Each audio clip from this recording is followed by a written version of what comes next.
All right. We are going to be rusty. We're going to be very rusty. I haven't played in a week.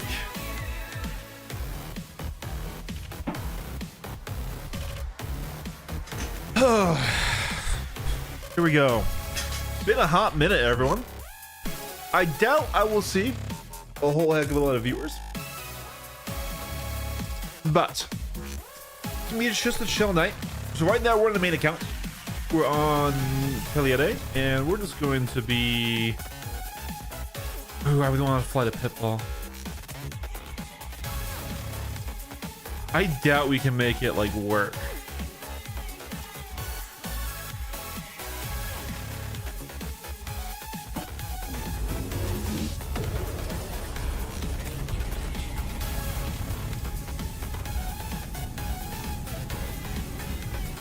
Oh, that was the wrong fucking button. What did I do that for?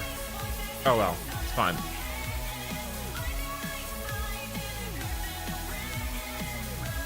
Yeah, I just meant to respawn. So I wanted the ballistic pitbull.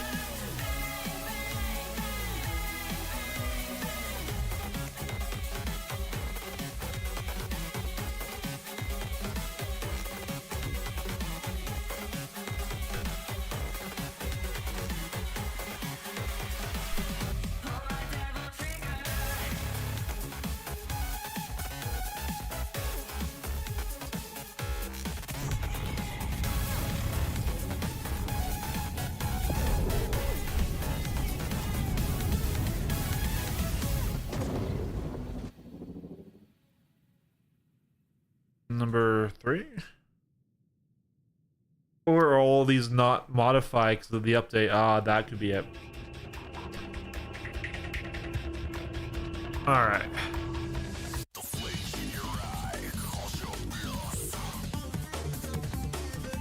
Let's see, vehicle loadout.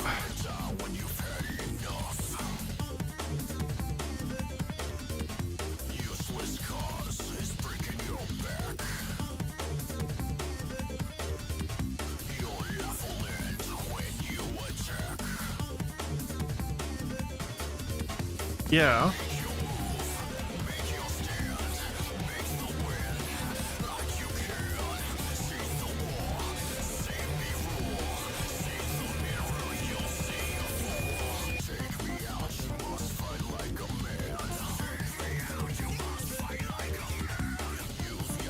I wonder. I rented it. Where'd it go? There it goes.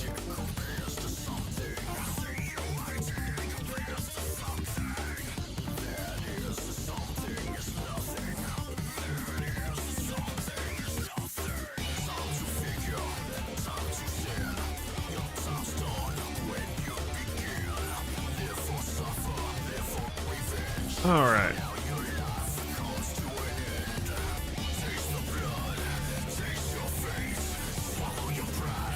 That probably reset our components.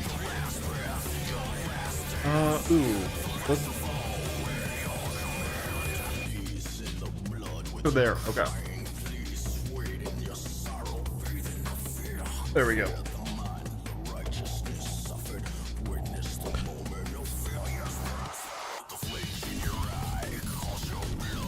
Still the wrong one.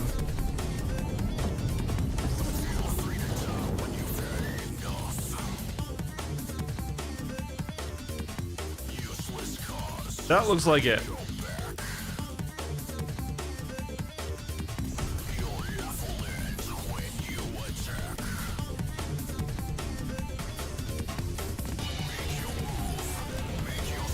Okay.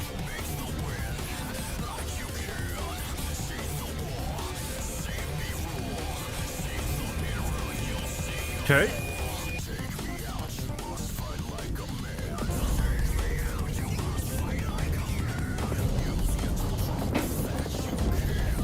All right. I think this is gonna be a tougher lobby. And we are very, very fucking rusty.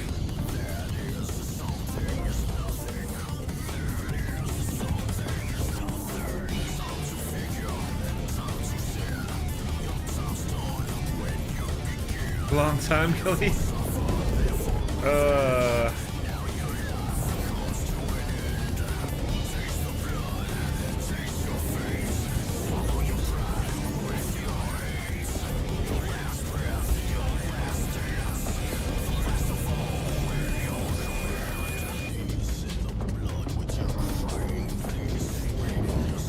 If I can just push in. Nope, I fucked that up, man.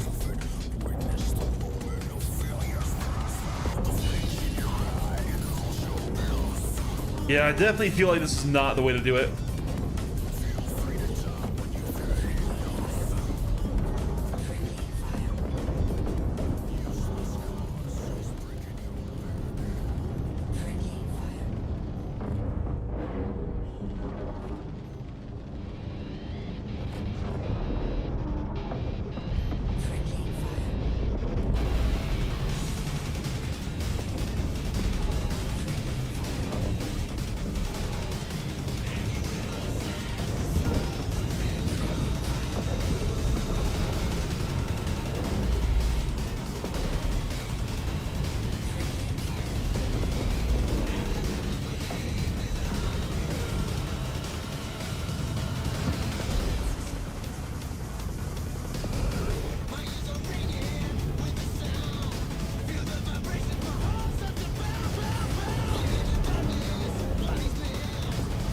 Red to red.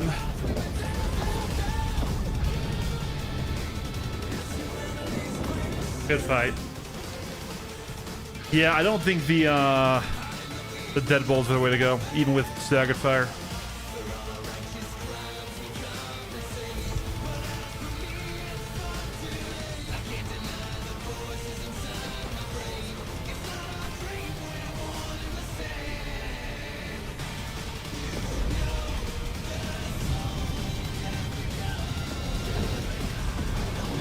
Ooh, I've got deadbolts. I can deal with him.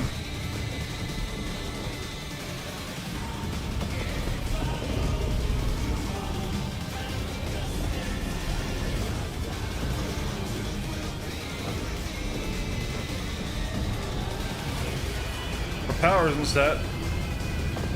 When he eventually runs, we will, Here we go. Don't need shields.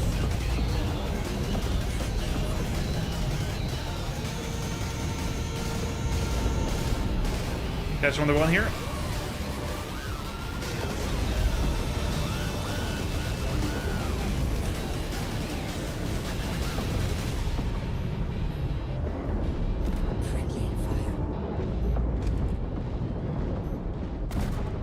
There he goes.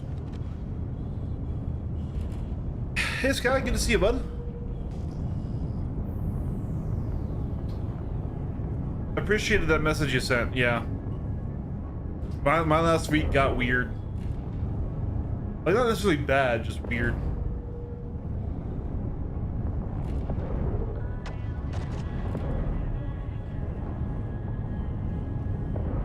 Just trying to get back up and into it again, you know? I figured we'd warm up, do a little bit of PvP. I still really want to try and make the Pitbull work. Just because it's bad against the meta era doesn't necessarily mean it should be a bad ship, right?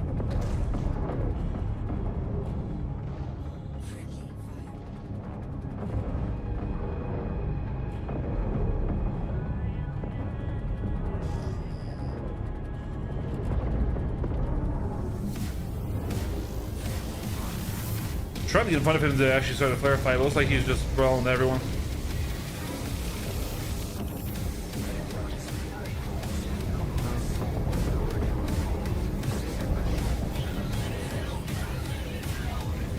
How have you been, bud?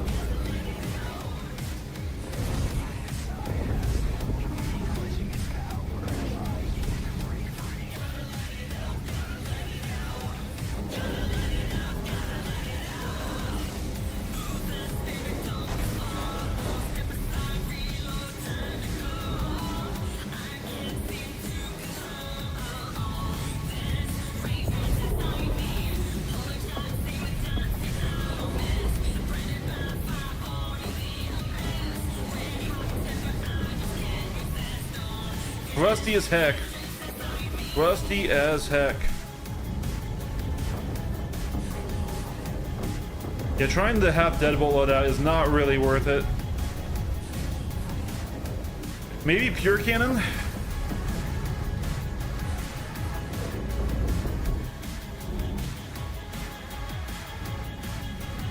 Some resources back while he's running all really quick. Transfer some power over that way.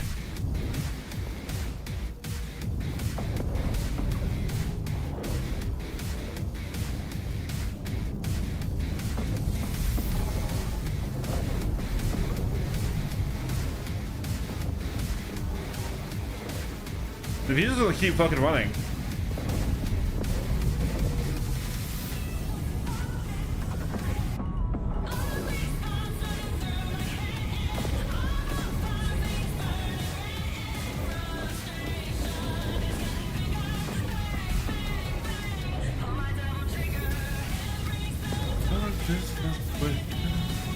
Alright, are you not passing out from G-forces? Remove your armor in the FPS loadout.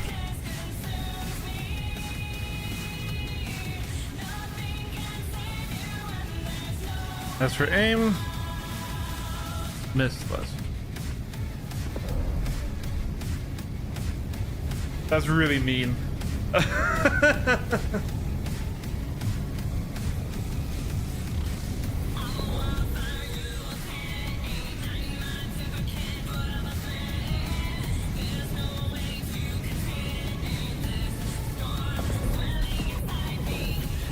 Well, while we have a free moment here, let's turn on our staggered fire to try and help a little bit.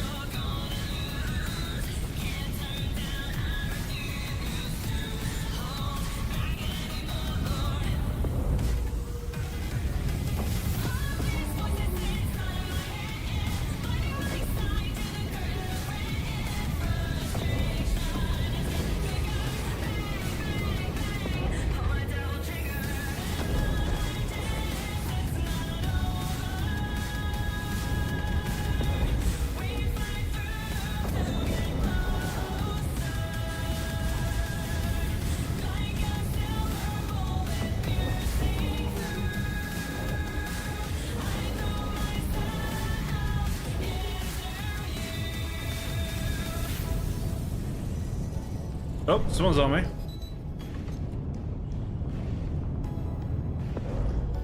Warthog and a meta arrow.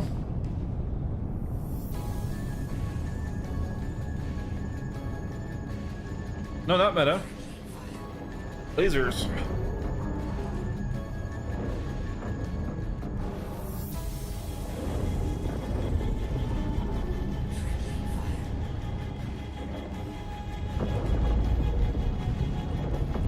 Why would you fucking missile? Oh god.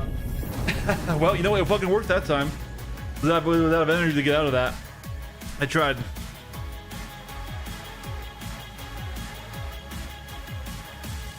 Is everything okay on the stream side? Oh, never feels good when you take a break and you come back. Always a big lull. Lagonia's gonna kick my ass. That's okay.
Or just Slojo from flying. There he is. Let's see, he's in an arrow.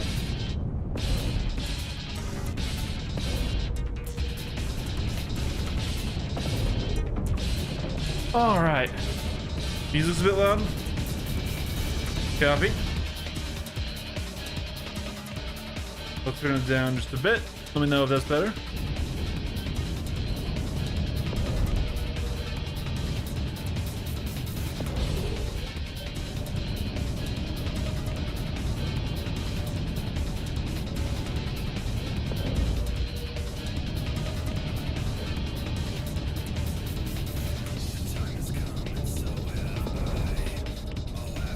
Yeah, two different meta arrows.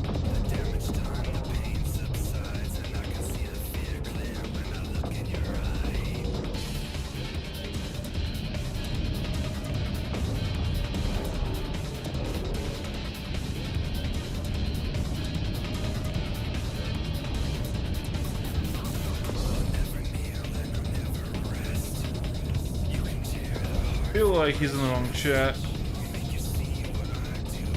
A lot of people going AFK, sadly.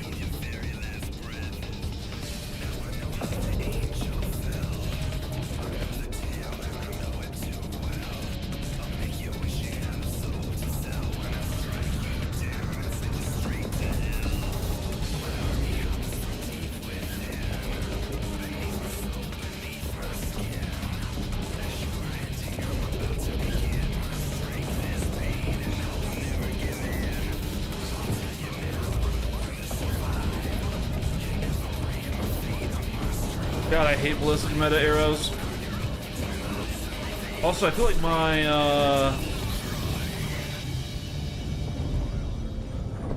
my staggered fire wore off. I swore we had it set.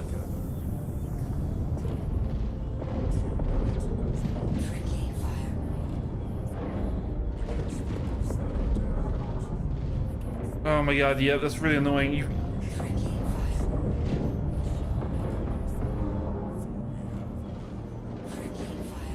Yeah, cannons on here just is not the way. I mean, you're not even really getting any punch-up capability.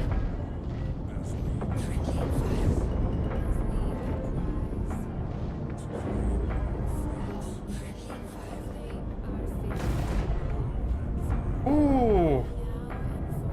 Alright, I'll switch to mid arrow too. I'm gonna complain about it, might as well join them, right? How have you been lately, Sky?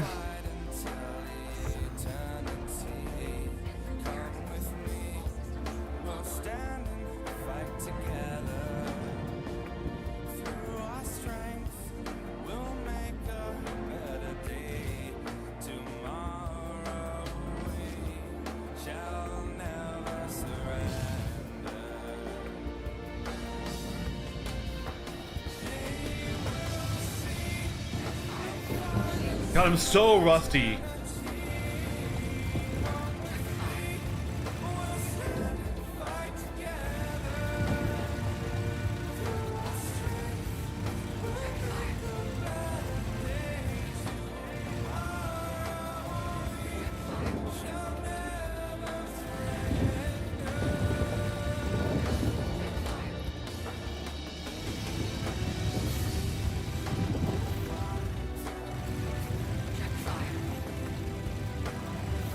God, you take 1 week off.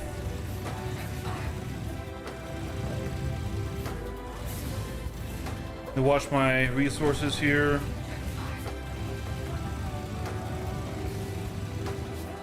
That was a good pass.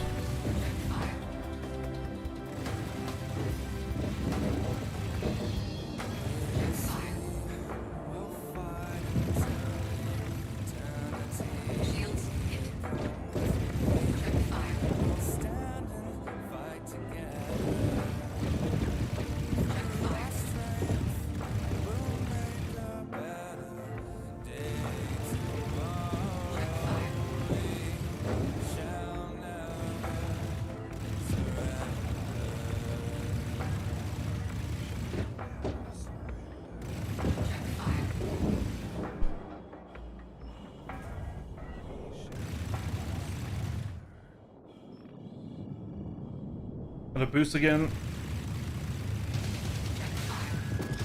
Good fight, Accio. I fucking hate the ballistic arrow meta, dude. Like, I know I'm rusty as all heck, but man, is it just like, it's really not fun.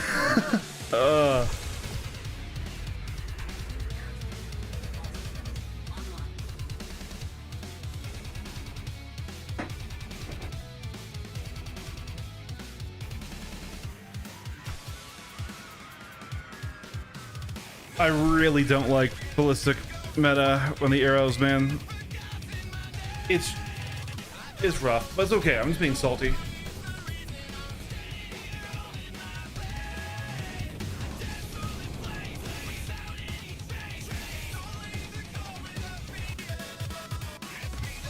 sorry to hear that, man.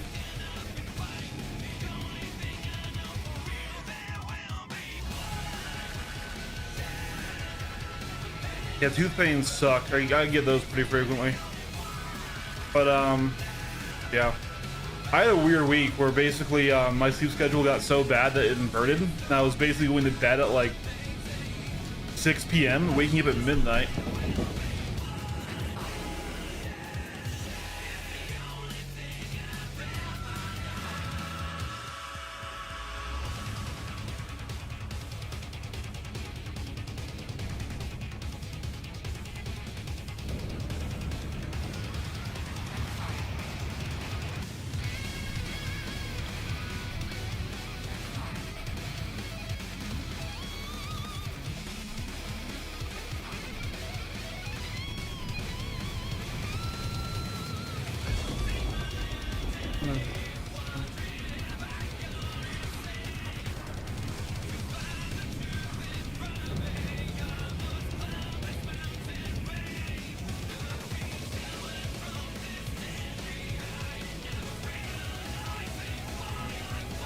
All right.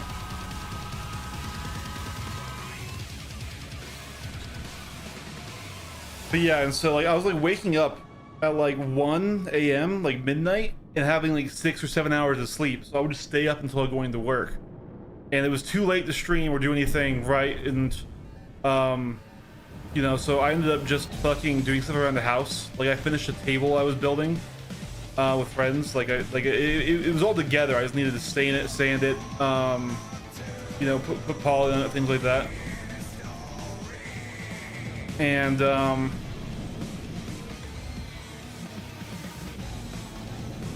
so did that. Started doing stuff for my Warhammer again because 11th was coming out. Just I don't know, just stuff around the house and stuff. Other hobbies and stuff for a bit. Just took a bit of a break. But this is where it is if you don't practice, right? Especially in a meta as punching this one.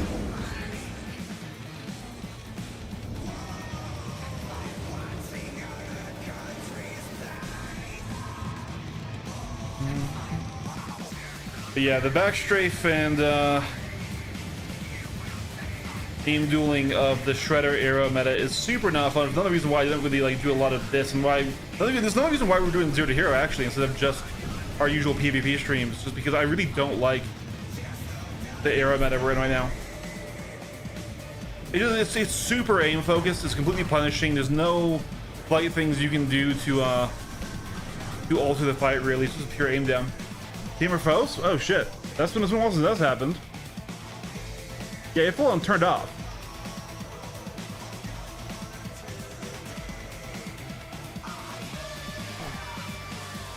Yeah, it's acting like the bat connectors there is like.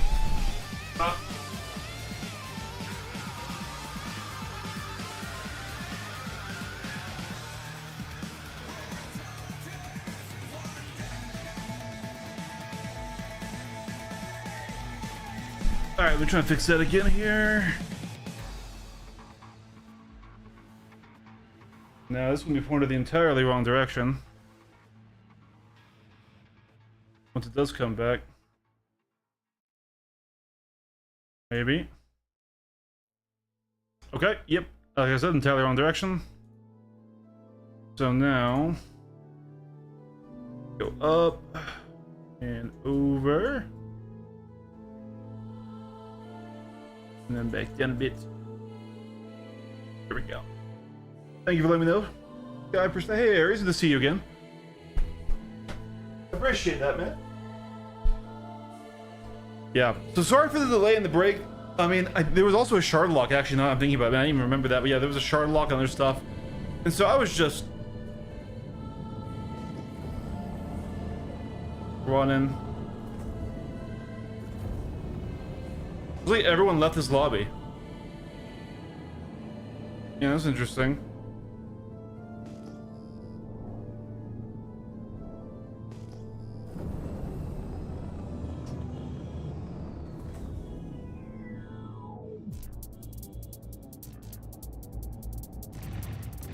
Yeah.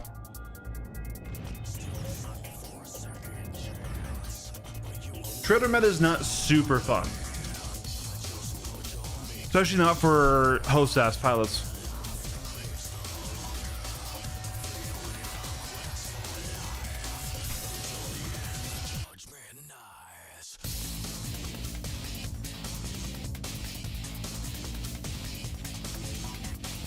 Yeah, yeah.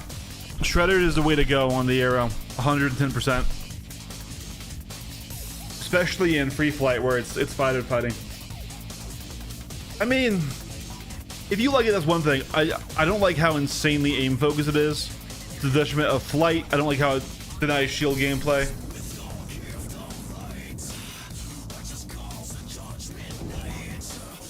And like, especially when it with Arrow v Arrow meta Shredder loadouts, it is so sweaty, man. It is like you have to stay locked in as tight as possible. You can't do extensions, you can't do any of the old sort of strats to you know, keep distance or get shields back. It's just, you need to just be super locked into the aim trade in full tilt, or you're just going to die or lose, and it's just super try hard here.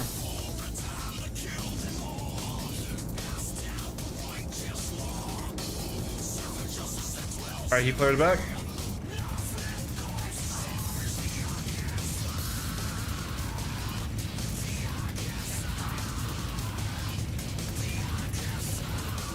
When it's versus anything else, it's okay. Just the Arrow v Arrow fights are really sweaty.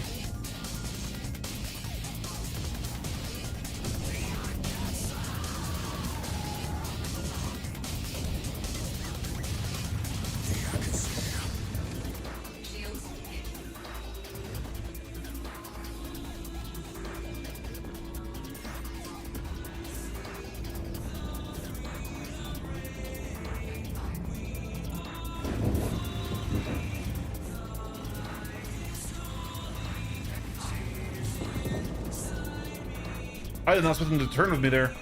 And there's a time where I grip up on the stick, and it forces me into that zoom mode.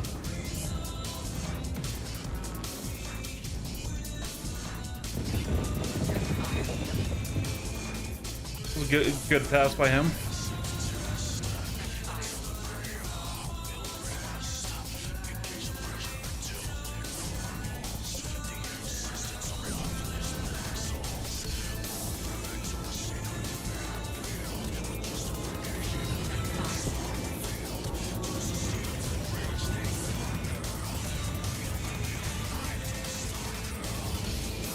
Okay, we cracked his armor.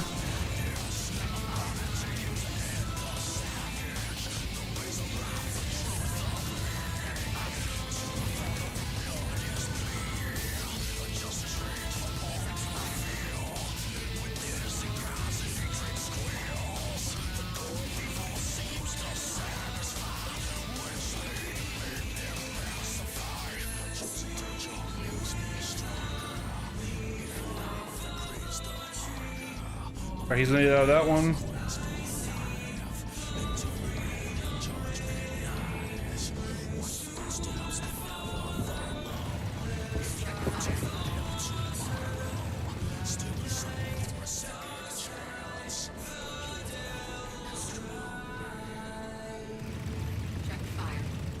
And there's the kill.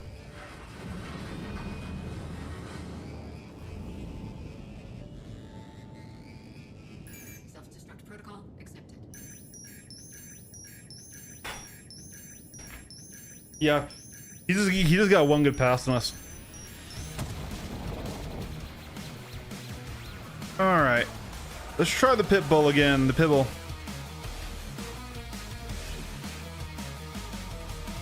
I don't think the loadout I have on there right now is it, but I want to find something that works in the current meta. So I do like the ship.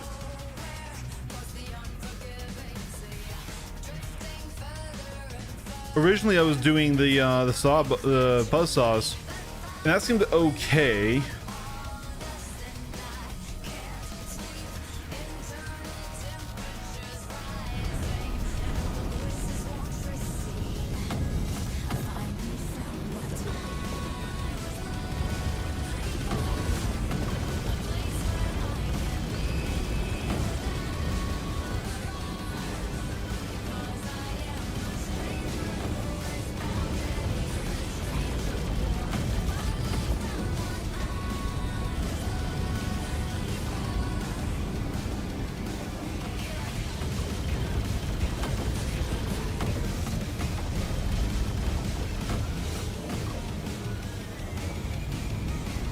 some nav mode.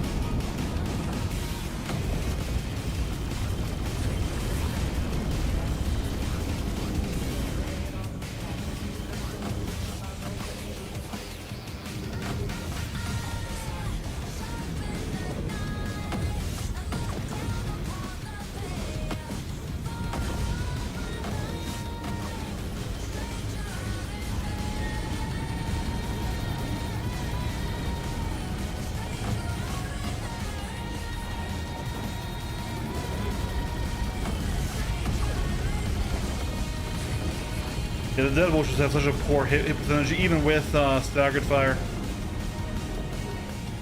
That don't really work how we want it to work.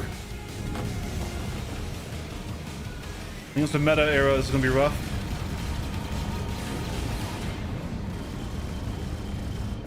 Someone else is on us too. Who is that? Another arrow.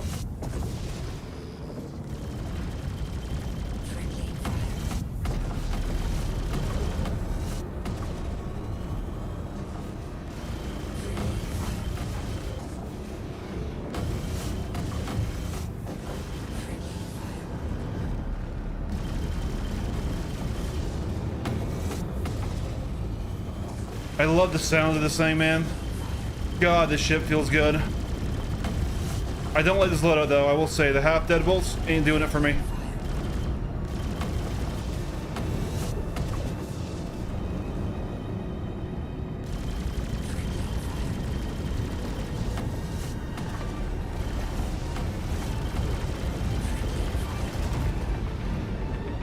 Got him.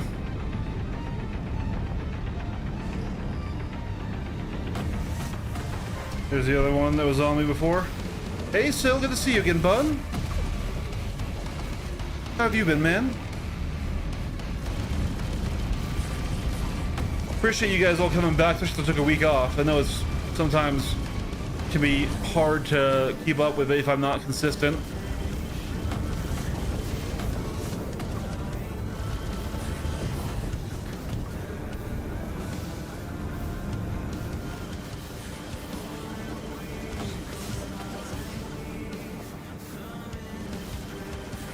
I love the sounds of this pibble.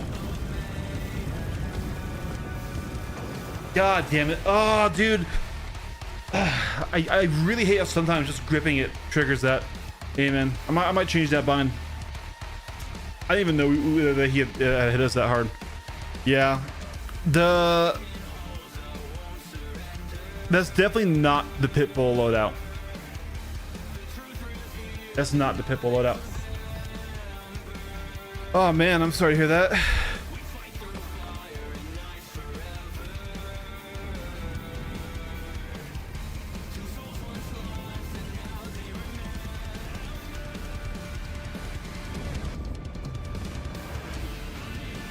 Yeah, I can see.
See how long we've been going for. All right, we'll do another about 25 minutes. Then we're going to hop on over on their other account.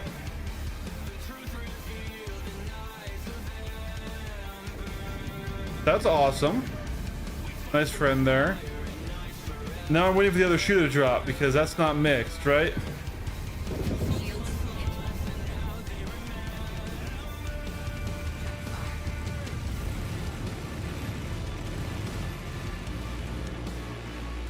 Come on, Eric, get your rolls better.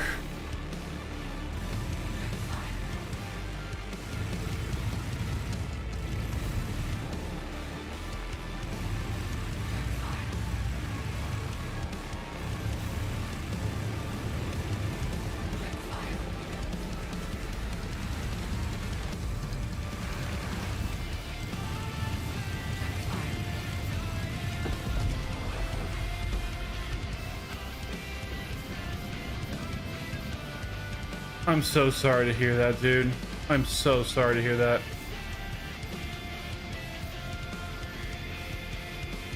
Oh, that's rough, man.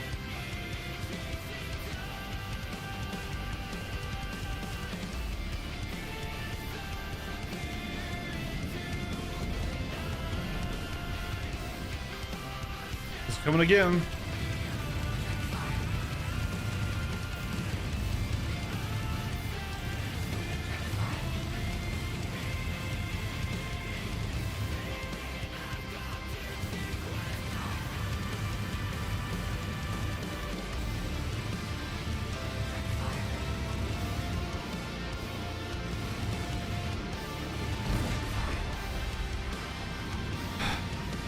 Yeah, no, dude.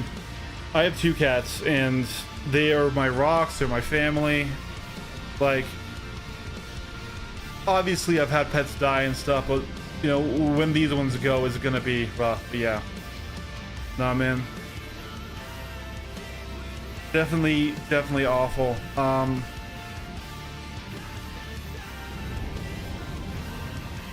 Yeah, exactly. They're full-fledged members of the family. 110%.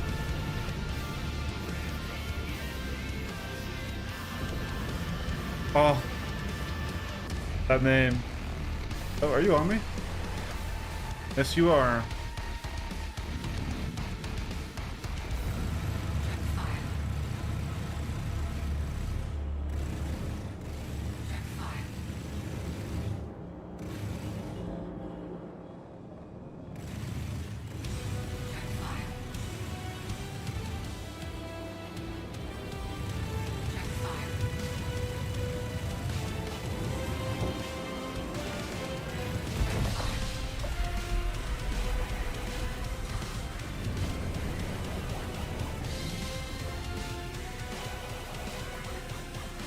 Right? Yeah.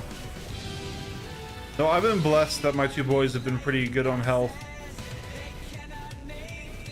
Lol, you streaming on TikTok?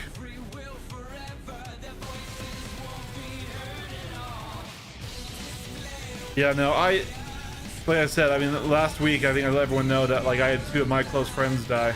Well, okay, 2 of my friends die. I was close with one of them. The other one, I knew through them, right? And so it's been rough all around for everyone. I don't know. I didn't think just goes dead for a minute.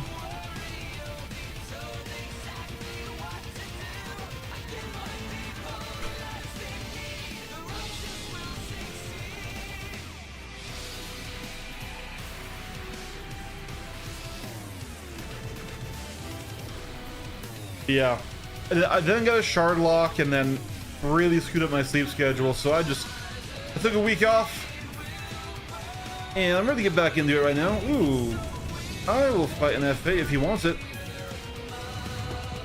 Nope, he does not want it. He immediately crashed to a bad.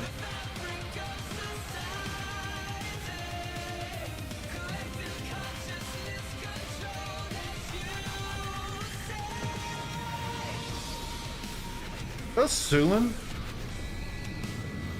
Oh, on that note, the Raelian looks interesting, but definitely a cool ship design. I just don't like all the hover tech with like the way into the ship and the way and like the like pilot seats. Because it's like, so what happens if your power plant is shot out? Can you not leave the ship, or can you not, you know, does your pilot seat fall to the ground because it's not being held in place by hover tech anymore? And that's just me with alien ships, right? Like, what's that? It seems like a pretty cool ship.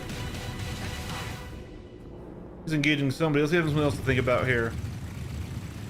They're shooting at guys on the pad, huh? Oh god, lag spike, lag spike. Nope, rather die. Oh yeah, exactly. I'm the same, but like you know, I am a human ship enjoyer through and through. I don't really like my aliens that much. You know, but yeah, for me it's it's a great looking ship and everything, but just all the hover tech. It's cool, but like the practical mind of me is like, bro, like how the fuck is that gonna be like a good thing? Like your pilot seat floating up the spot, why not just have a little walkway to it and then where it's fixed? Super Hornet. Let's see if we can get a fight. I had a feeling you were just gonna turn back on me a second. I let you get straight on. Just dive in like this. Oh hey guys, look, it's a Super Hornet. This is how a Super Hornet fights. This is how Super Hornet fights, guys. I'm sorry, I'm hating. I'm letting the salt flow through me. I'm mad that somehow this became the most beloved S7 variant when the Ghost is right there. Like I know you can't get the F7A. I know it has more shields for PvE, but the Ghost is right there, guys.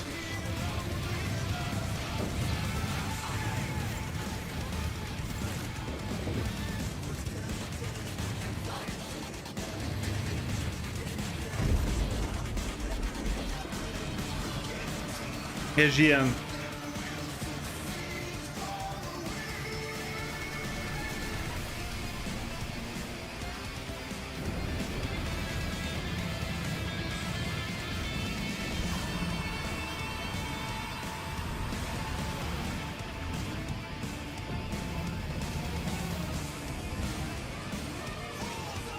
Oh yeah, the Ghost is absolutely fantastic. Oh, hello.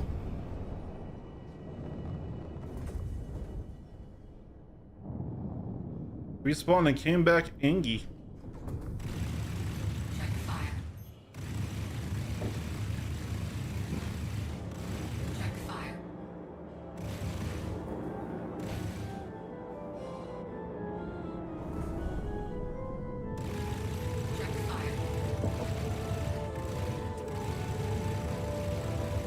Check fire.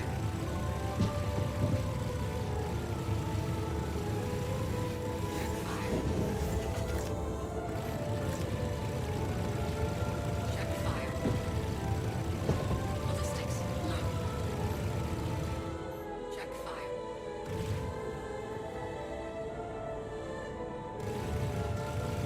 Check fire.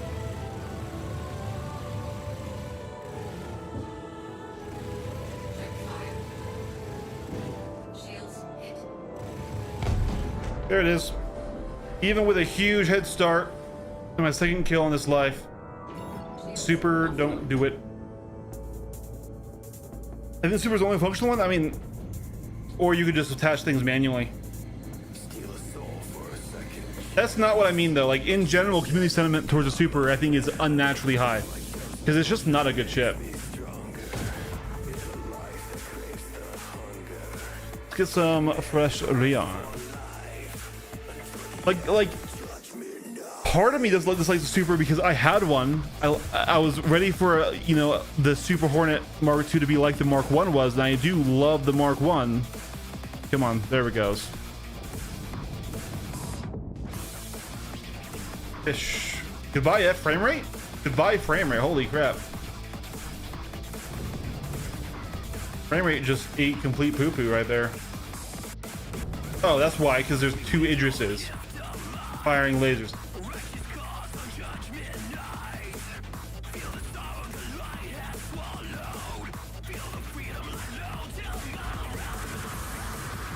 In theory, the people who are working on the Raelian could also be a good candidate to work on the Band and Merchantmen. Their team got deleted because they were in the US and that studio got closed. The Bandit Merchant Myth, though.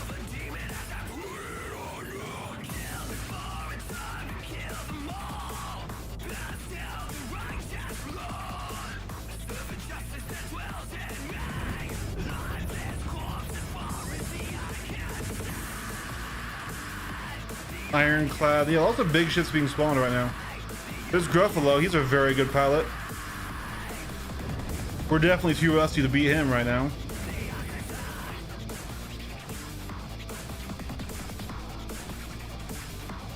I mean, I would still do it. I don't know. I feel like the Merchantman has like lost its niche. There's so many other large, long-range cargo ships, right? Back when I thought it was like, so I originally thought it would be like the Kraken Privateer, where you could have your own shops on board, right? Which would be super cool. You fly into a space, set up location, leave the ship there, let people come and buy things from you and stuff. But like, I feel like the game is just moving away from that, moving that gameplay behavior towards base building, which does make a little bit more sense, right?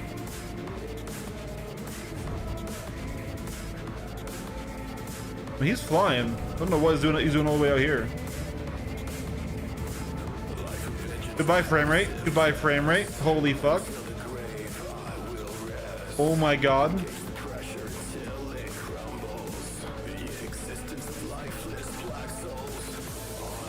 Did they spawn more Idrises? Or is this the Alright. Yeah, he's another really good heavy pilot. He's not as good as Auckland Hawk, I don't think, but he's a great, he's a really fun guy to fight because of how good he is in those heavy fighters. He makes that an interesting fight. All right, we're gonna switch accounts now, I guess, and switch music as well, and try a little bit of our Zero to Hero again. There we go.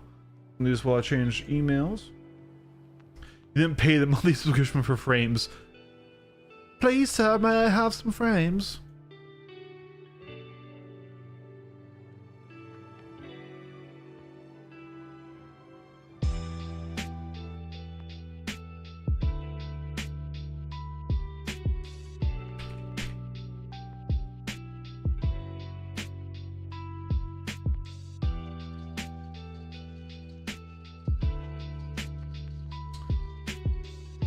All right.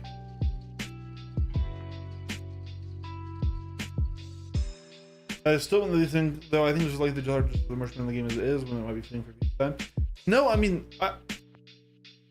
does it still do that silhouette?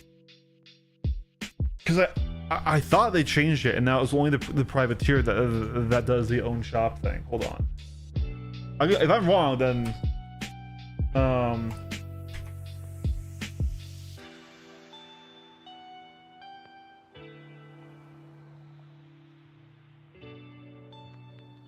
yeah.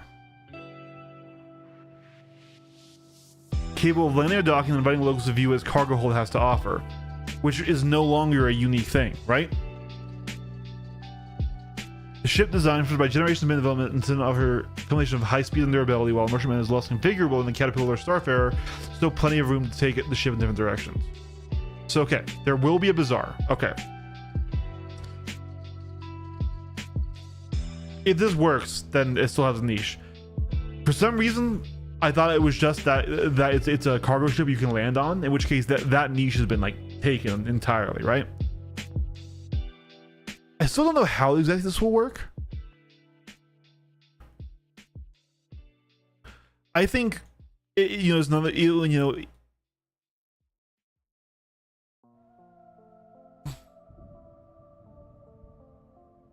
okay.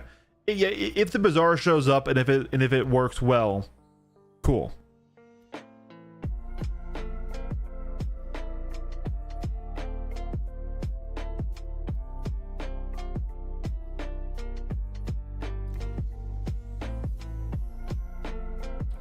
I think they need to really make that UI and that interactivity good. which means I'm okay with it waiting probably until after social rework and a lot of other things come online. Probably, for being honest, is probably going to come on after stationary store kiosk come online. If it keeps that, I see. That's why I thought it lost still.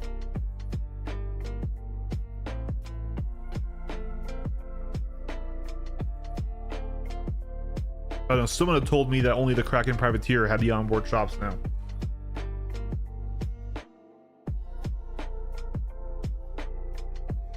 So, guys, I have not been in the PU for a week, so I don't know exactly what we're going to do. We had made some decent money on trading, 1.2 mil, but as far as from what I heard from watching like Deadaway Extreme and things like that, this was a nasty week when it came to doing trading. So do we go back to our MX, or do we try to get some cargo hauling done?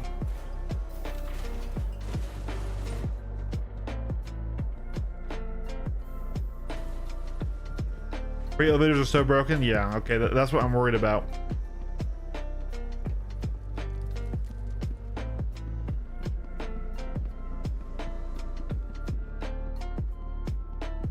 Bounty and Merc contracts in Pyro don't work. Oof. That's rough.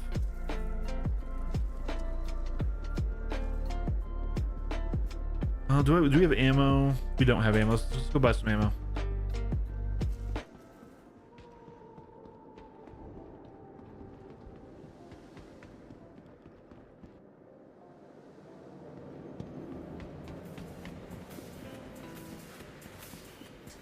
I see. Oh, they don't even have. Oh, yeah, they do. Okay.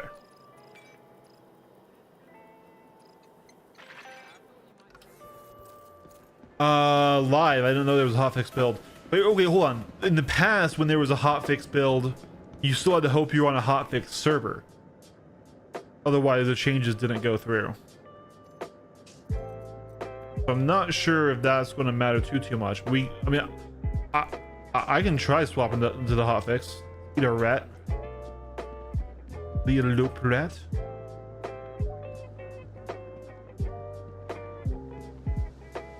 We don't got a flight suit right now, sadly.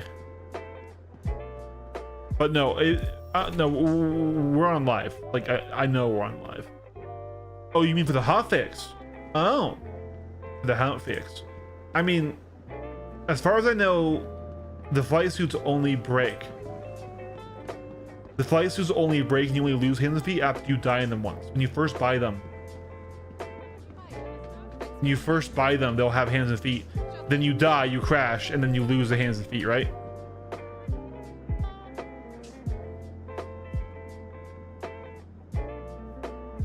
All right.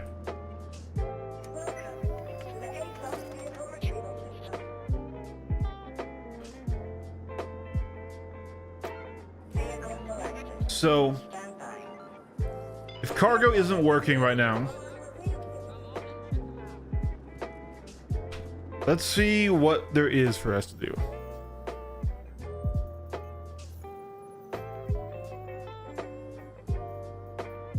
Yeah, no, it's when you die. At least that was my experience.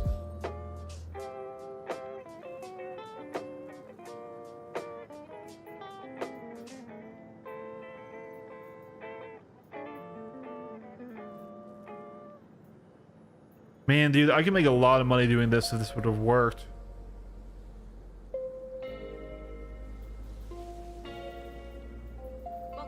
There's a lot of missions up.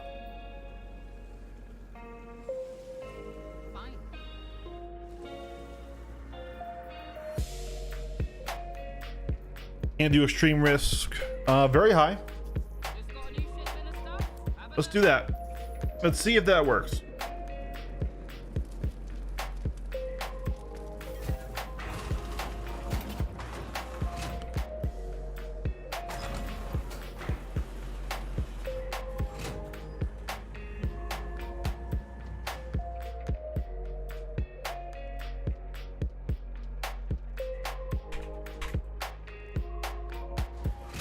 Oh, I clicked the wrong thing. I'm gonna click doors.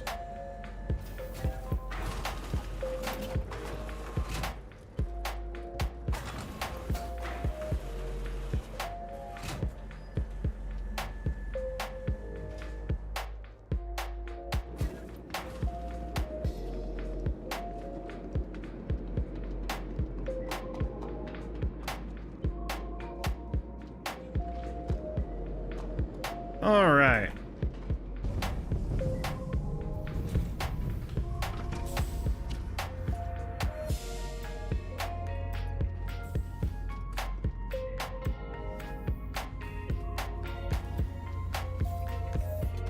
You know, I wonder, when's the next open exec hangar?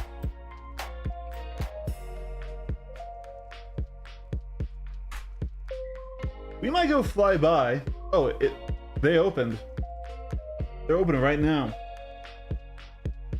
But I doubt I doubt we'd be able to steal one. We would want to be there ahead of time for that.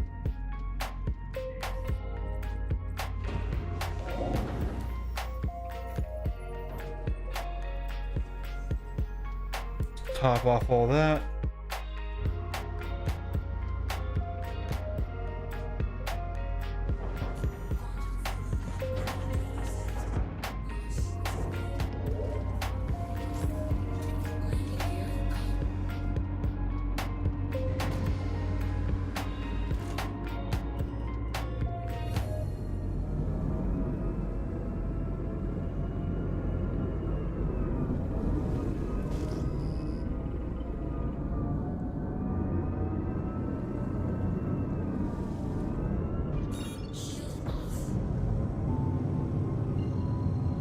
Alright, let's go take out this reclusive.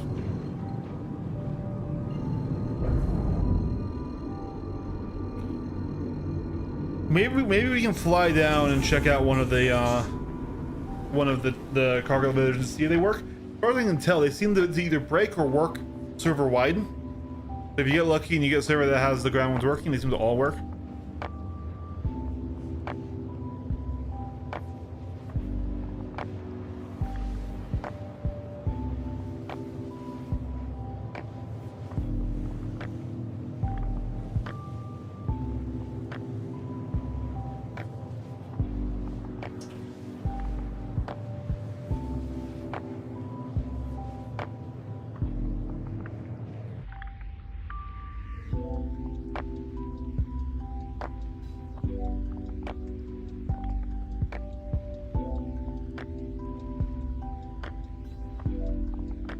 I wonder if maybe we should do a different cannon besides the M cannon. The M cannons are nice and meta, but they're so power hungry.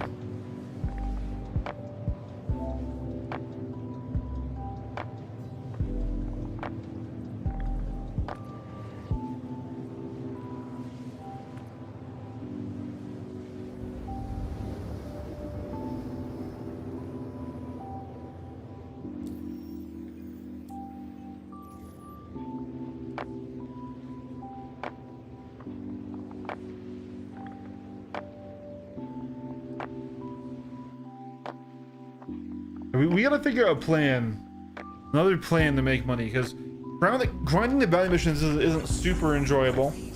I wasn't hating the cargo as much as I thought I would actually, believe it or not, back then. But if those don't work reliably in the cargo, there's gonna be a lot of wasted time. Starfarer might be the way to go then. It feels cheesy, it feels very current patch, right? Not very evergreen when it comes to the content, but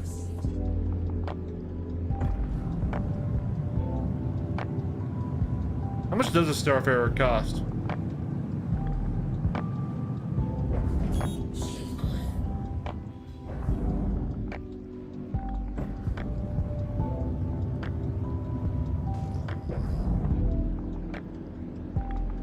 Really? Now the refueling that doesn't work either?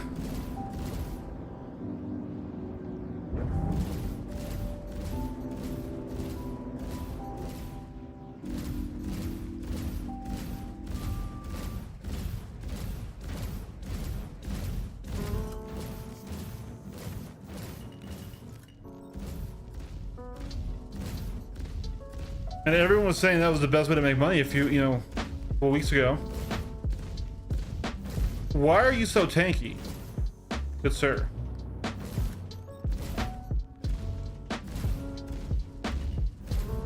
Sir, this is absurd. Alright, you know what? Damn.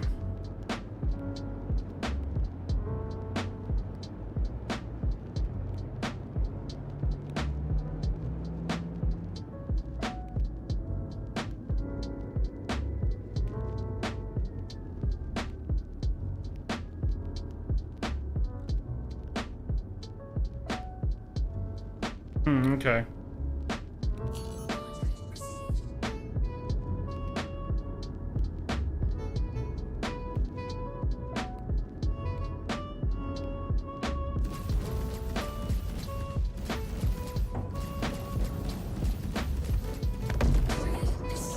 The old horn is popped super quick.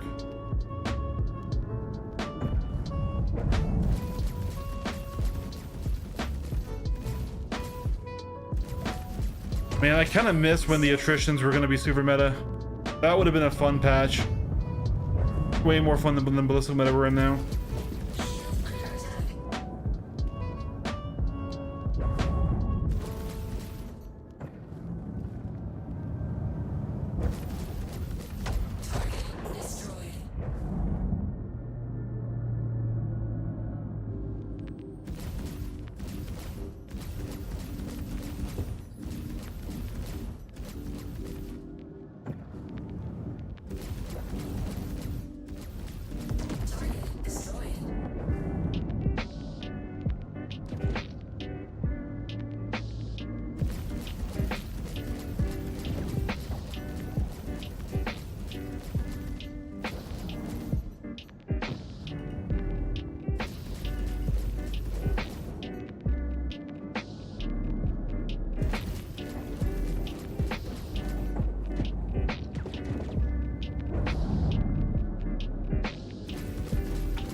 Decent spread here.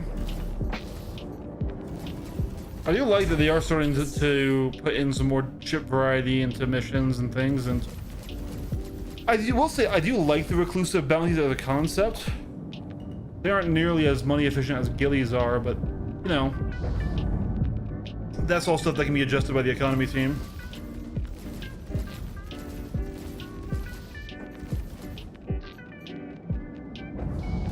Oh.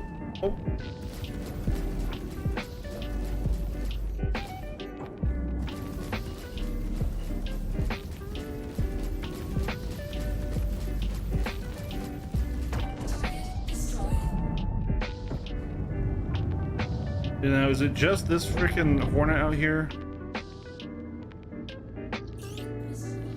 See, that does it.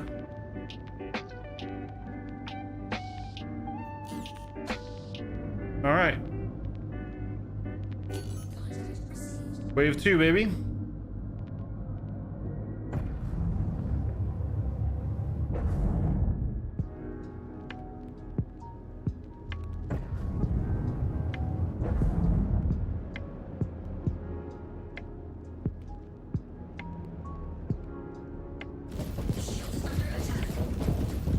Hello, turrets from the station.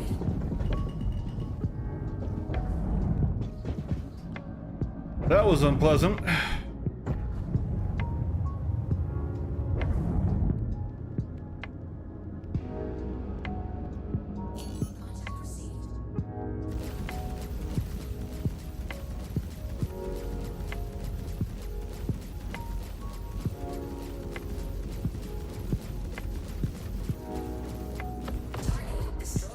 This is Mirror. Those guys dying quicker now.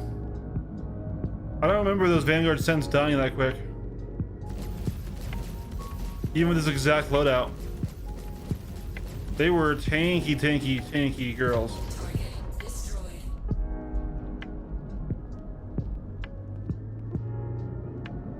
Scorpius. Oh god.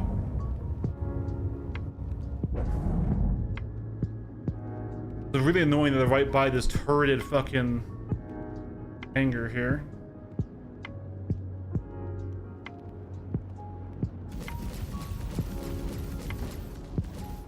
Shield under attack.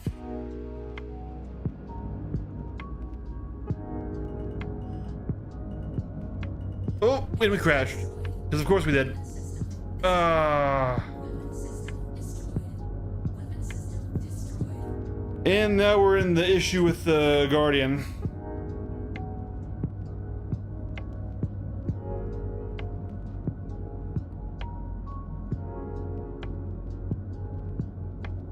I can't even get this one to stabilize. Try and push away, get a bit here if I can.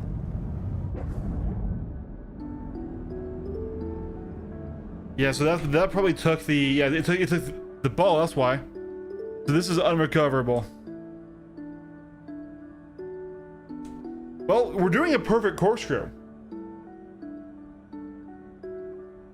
That gentle bump into the rock took out the entire half of my ship, and now we're just Dunyan rings. I mean, this counts. This counts as a death. That's it.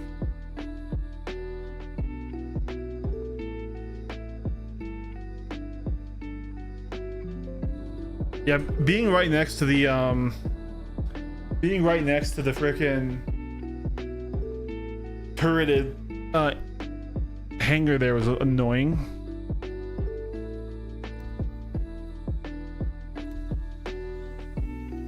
Well, yeah, I don't know.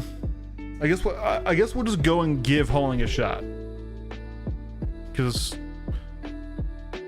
that's the same old thing we've been doing for a while there. So let's see if we can get a working hangar. Or elevator, not hangar. Words.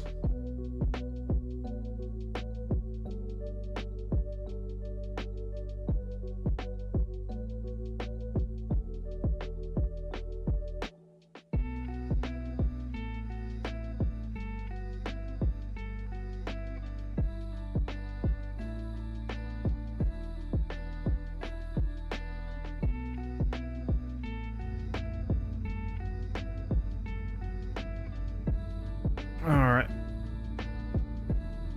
That's weird. I did not expect that. Especially not when I left the menu.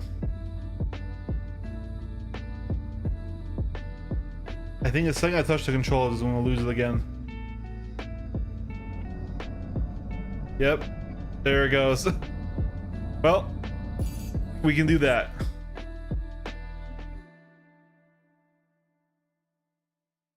You can do a self-destructo. While we're waiting, you guys want to see a mini I painted? This was another test model for my Black Templars.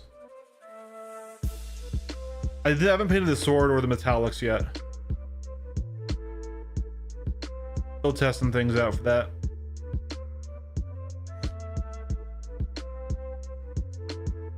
And the cameras, of course, always make everything look worse because the sharpening filter on my Samsung camera always picks out all the little imperfections, but yeah.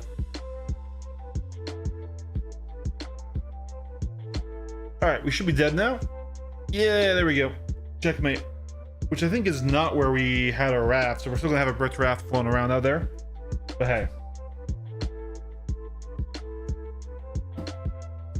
Oh yeah. Buddy of mine used to work at the game shop, used to paint 40k stuff in Gundams. Yeah, Gunpla and 40k are really, really popular. I'm excited because the new edition is coming out on the 22nd. So, 9 days. Trying to get that army playable for it. Gonna be doing an escalation league with my friends where we basically started the lowest possible army value. You know, the smallest amount of models you can play with. And then every couple of weeks you go up by 250 points of models until you have a full army. So it's a good way of being able to get a new army, get it done, have that you know, deadline, you know, monster to actually push you to do it. But then you're only really painting, you know, 1 unit, 2 units, you know, you're not doing an entire army at once and then getting overwhelmed, right?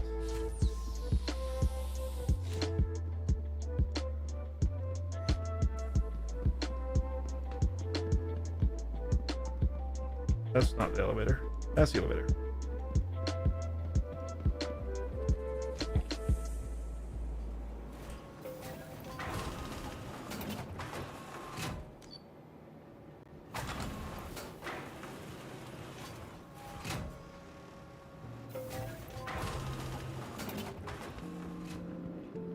All right.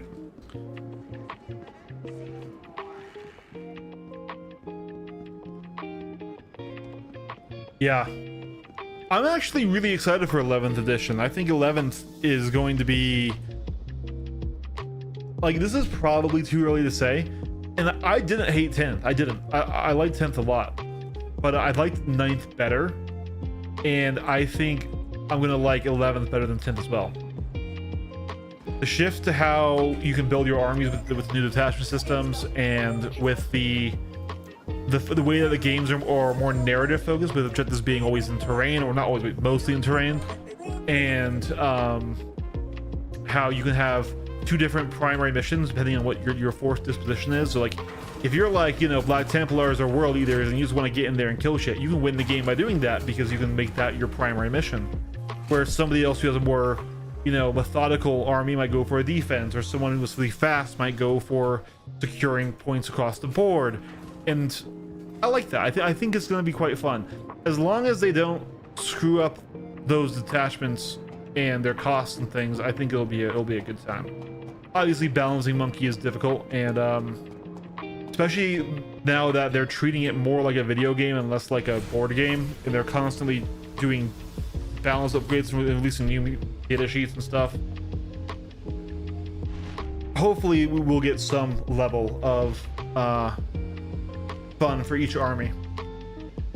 Historically, like I said, the armies I've played have not been super strong. I played base Space Marines in a custom chapter, then I played Astra Militarum, and now I'm doing Black Templar because I wanted melee Marines. But we'll see. None of those armies are historically super awesome competitively. Okay.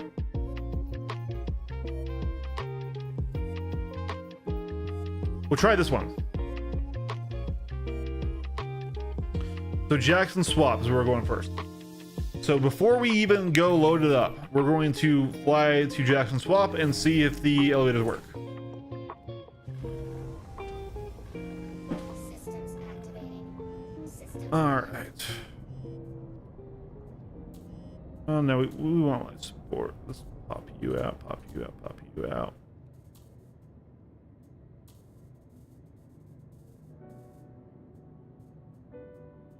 Come on, there we go. shields on. All right, that's power for us. And away we go. Yeah, I even built a whole ass table. Like I said, in this week I was off. Okay, I didn't build, I finished building a table. Here.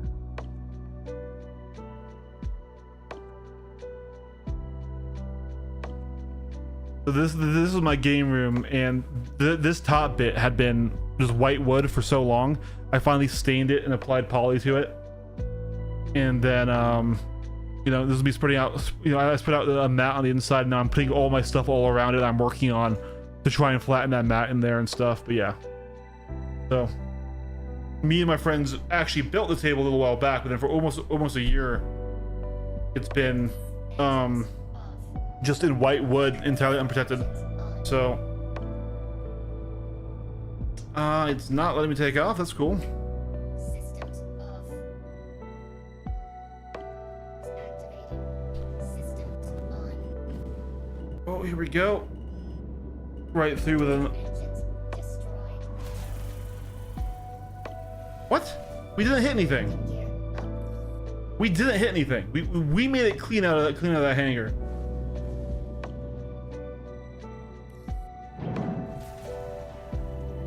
Let's repair that before it gets awkward.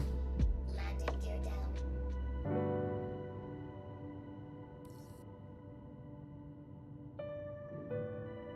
Is this hangar mine, or is this someone else coming out? That's someone else coming out. No, it's not. There's someone lined up with it. Oh, Star Citizen.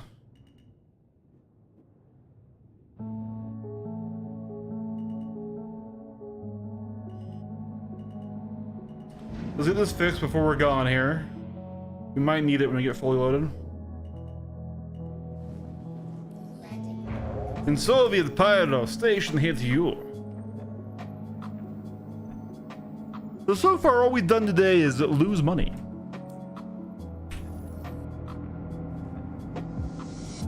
Launch complete. I do actually like the cockpit though. Like, it's not a good combat cockpit, but I like the layout of the MFDs. I like the twin stick flight seat. Why are our guns not powered? Weapons on. There we go. Now let us be free. All right, now this time we're gonna fly out and you're not gonna rip off one of my engines. Like Star Citizen, it's just like gambling. No, I think gambling has a higher success rate than Star Citizen does.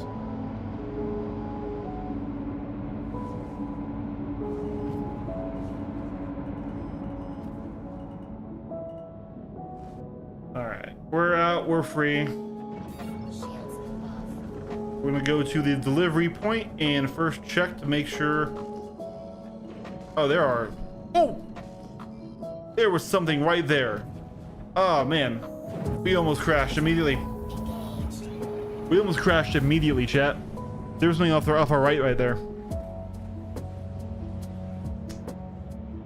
God damn. That would be very me right now. I will say, like, I'm not a cargo enjoyer. We know that, right? But I do like this ship a lot. If something happened to that fucking engine, you have to repair. Like, especially with certain paints, I think this ship looks really good. I don't know, just peak, like, human sci-fi aesthetic to me. Big armored planks, chunky engines, you know, a form follows function design. Like, honestly, straight up, I really do like the Argo style. The Argo for me is like the industrial version of Anvil. Anvil also has great looking stuff, especially with like the Paladin, Valkyrie. I don't like the Asgard, but the Asgard is another good example of sort of a great human ship design, in my opinion. Visually. Quantum travel engaged.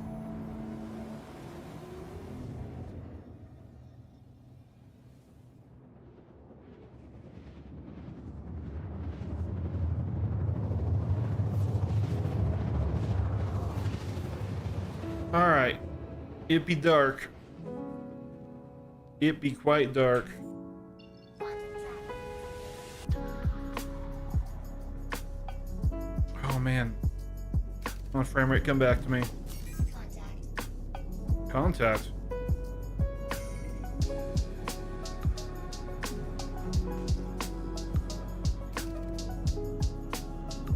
All right, that's a AI.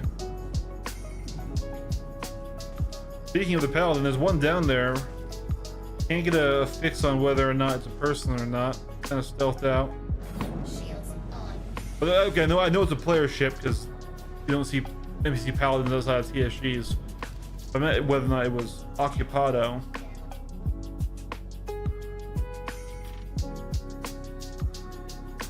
It's like fully powered off, so I'm going to assume no. There's cargo actively on that pad.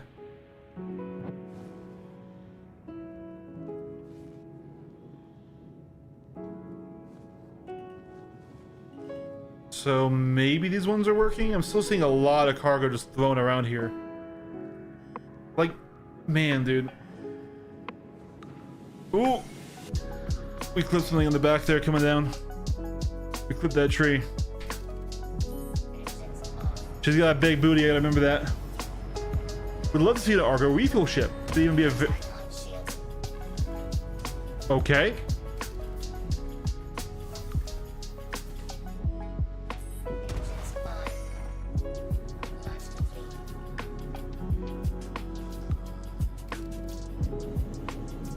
I don't even know what was hitting me there.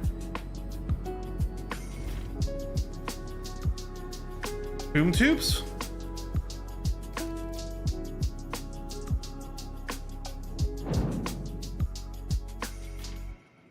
I'm thinking boom tubes. If it was a ship, they wouldn't have stopped. Landing gear up. Yeah, that felt very boom tubey.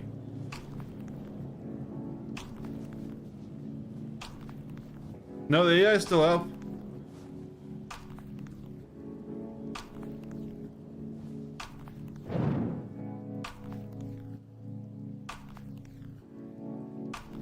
Yeah, they blew off a couple of our engines, but she's still flying totally fine.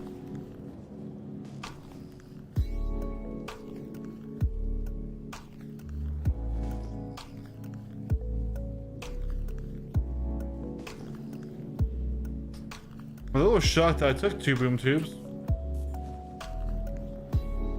Right? I mean, I was about to say, there's cargo everywhere scattered about there. I don't think they're after cargo.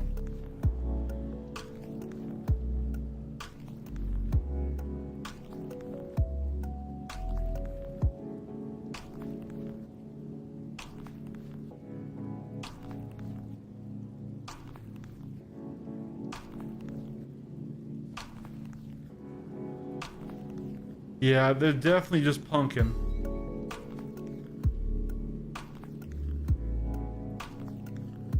There's my engines. You'd think if they were firing off boom tubes in the settlement, though, you'd see like the AI or something.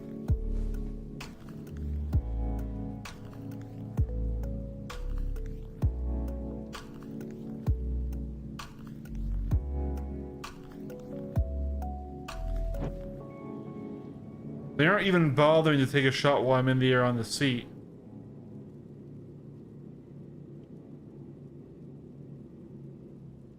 It's 1 or 2 guys.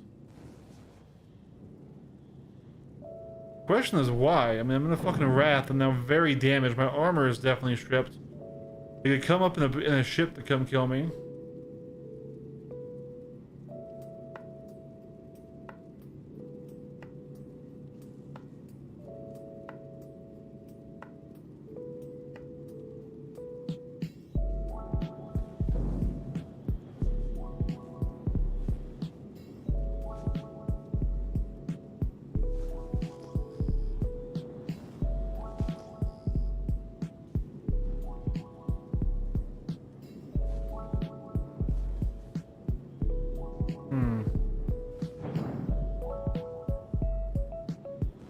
I didn't really get to test those elevators. They looked like they were working, though. What sucks is this is a pretty nice mission. I would have liked to have completed it.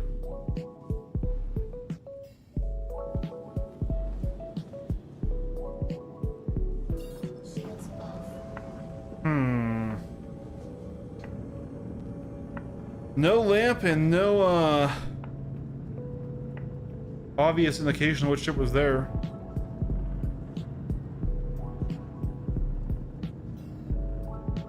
I guess we'll head back for now. I mean, we still got a anyways. We can repair there, and then try to come in. I guess I don't know. It's rough. We'll see. Camping Jackson swap with a boom tube though is interesting. I'm not sure I see the appeal in gameplay even. I guess if that's just what you want to be doing, more power to him. I'm surprised how well this ship handled with 1 fucking side engine bank and just my 2 main. Like, we lost a lot of the ship and we're still going.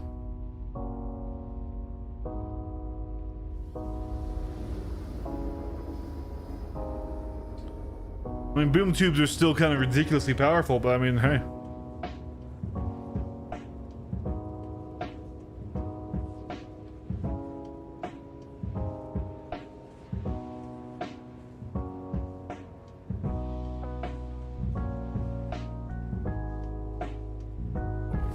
I guess one thing we could do, get our cargo, right? Then go land outside of the area, somewhere like on top of one of those rock faces, right? Get a sniper rifle and see if we can't find the guy and to kill him before we actually go and drop off. I mean, he might leave by the time we get back after we repair or fully load up the ship and everything. Or there might not be, he might be well hidden, right? If we're the only ship coming and going, that's one thing. But Jackson's is usually a relatively popular spot. Probably another reason why he's set up there as well, right? Shields on.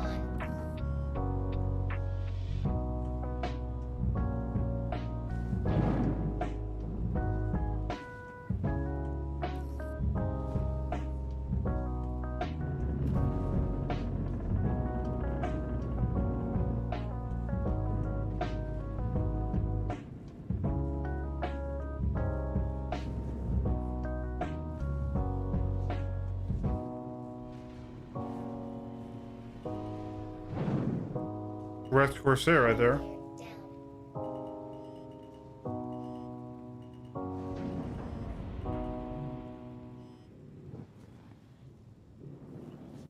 Down. That butt is blown. Landing.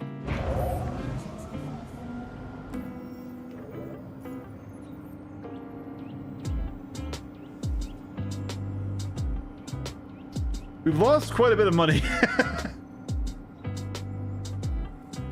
So far we've made no money, and we have spent a lot on repairs and claiming ships.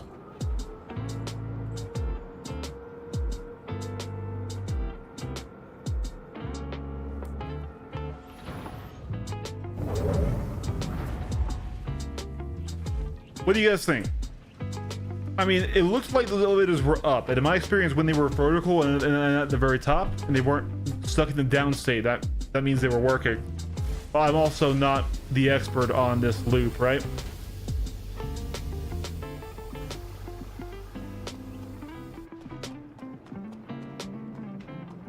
Do we go grab a sniper rifle and scope it out first, or do we just fly back and hope he's gotten bored and moved on since then?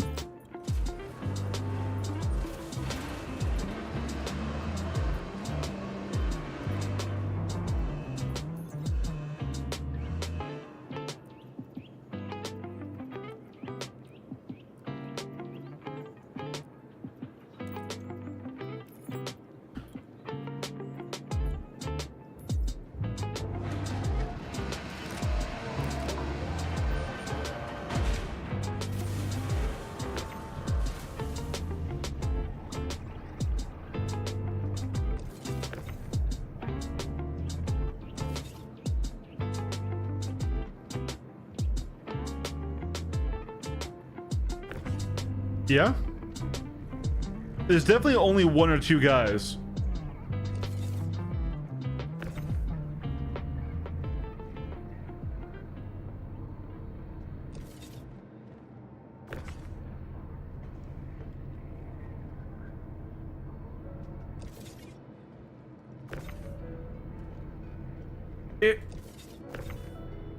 There we go.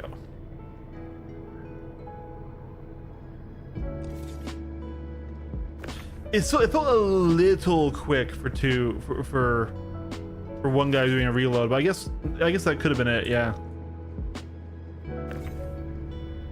we did have time to fully get out and back into the seat, so.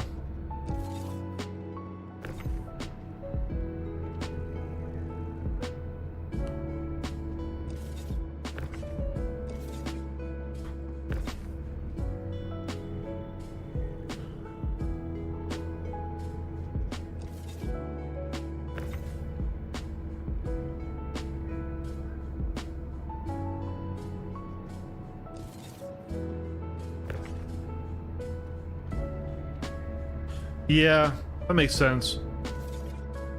All right, we screwed up somewhere. Oh, just right there.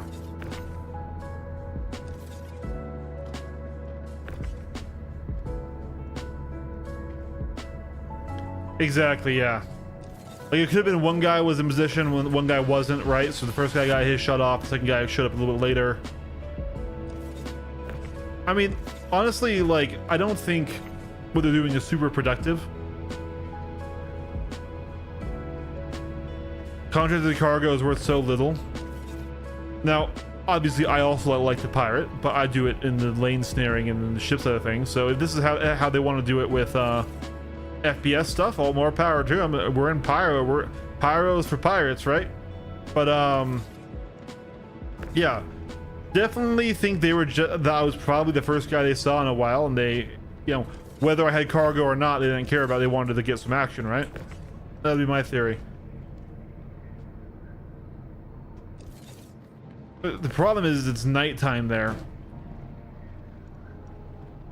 Now, it really did look like they had nobody in ships, so we could probably get in pretty stealthy if we're just flying quiet and low. Here's one that should, exactly, right? So let's grab a sniper rifle.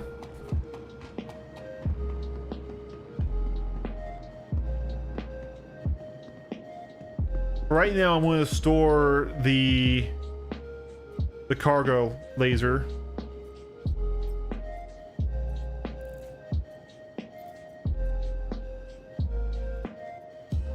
And because we can use the onboard tractor beam on the ship to offload.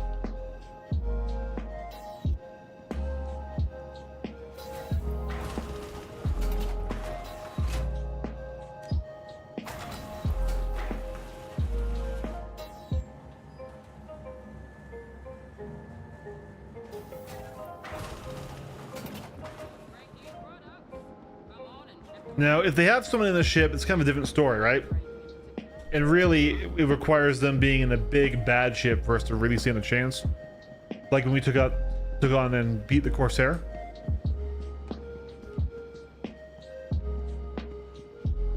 Still think it's funny that the Raft outrates the Corsair. Corsair is just in such a bad place. PvE Bobs will tell me I'm wrong. I kind of wanted the Corsair for PvE though, so I get where they're coming from. AO3 is a good one. It won't one tap. Does the ATSCAV one tap a heavy helmet?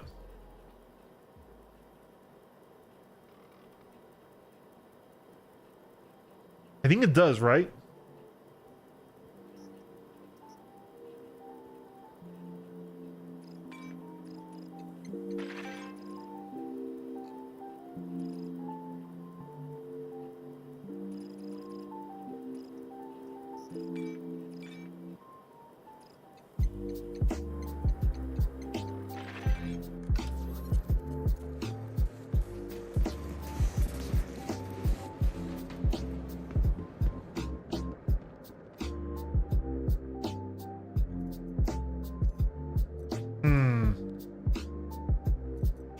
Yeah, that is a risk.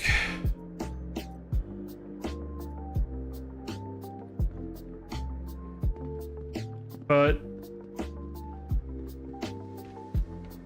the AO3 might actually also be stealthier. AO3 might be stealthier too, because that's a beam weapon versus a ballistic.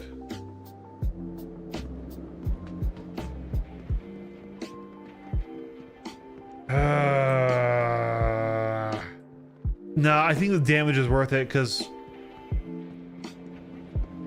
I think the damage is worth it.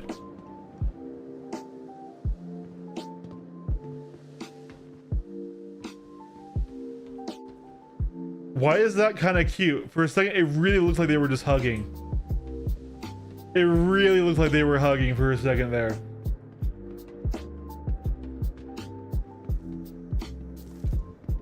On the loading screen for the hotfix, they encourage cargo bots to bring fighter escorts. Listen. If they want that to happen, and I wouldn't be opposed to it, I just don't think it ever will, because people are always going to invest the least possible energy and people into any given activity, right? They need to make the industrial side pay dramatically better, so that way they can pay a fighter escort.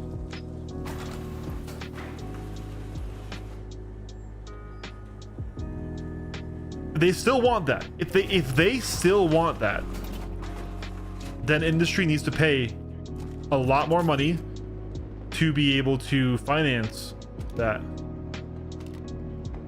So, okay, it'll be fine.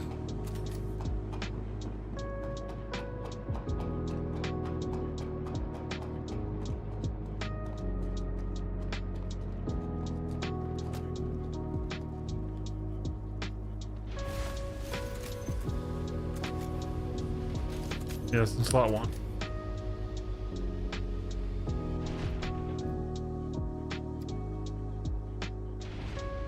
Yeah.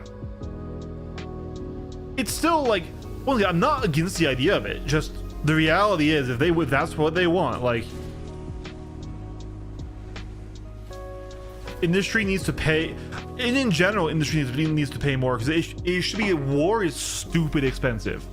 But if you have a strong industrial arm to pay for it, boom, right? Engines on. So let's make sure we're back in tip-top condition. We are. All right. So, assuming they have no active ships, what I'm going to do is power down to a very, very low sig here, which won't help me against them. There we go. This won't help me against them if they're on the ground and they don't have a ship. But if they do have a ship somewhere, this will give me a chance to come in. And we're going to land up on one of the rock faces around the point. Now, if I'm careful, they might only hear me, or they might not even, right? Because audio is funky.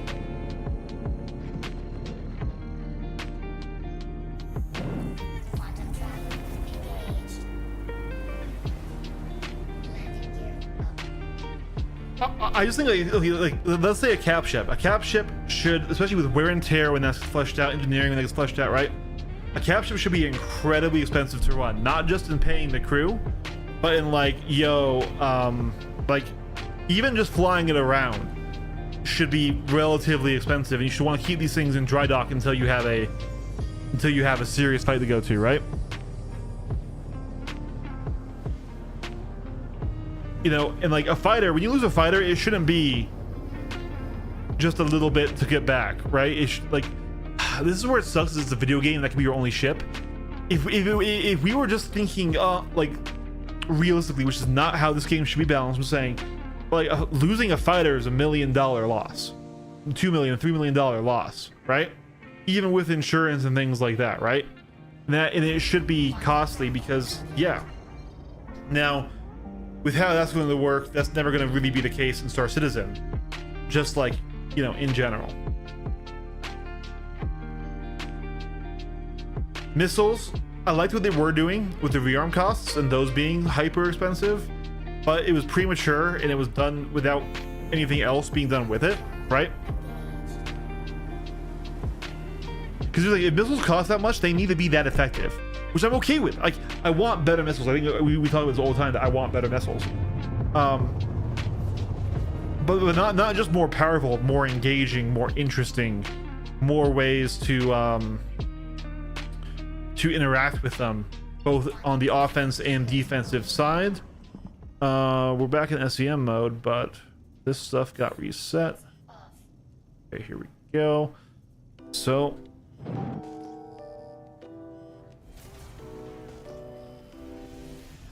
all right, I'm not seeing anything out from this range. That was there previously. Contact. There's the AI.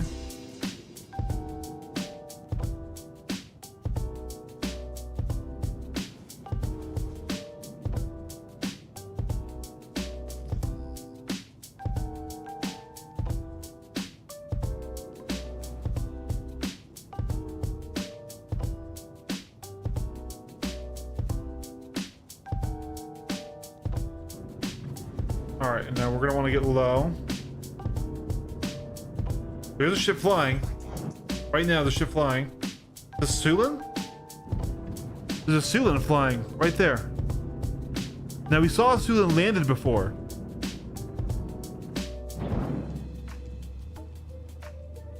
And we still have 10k EM right now. Right there. Right above my crosshair. Sulan guy could have been him. There was a Sulan landed.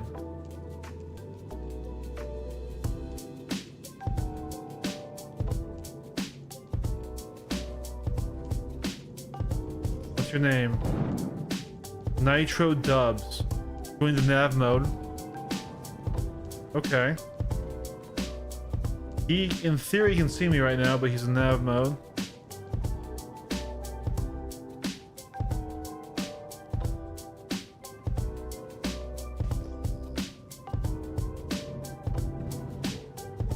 Alright, we're safe again. If there was a Sulan landed. Oh. That. There are players now inside that. Shit. That paladin. Rajviri.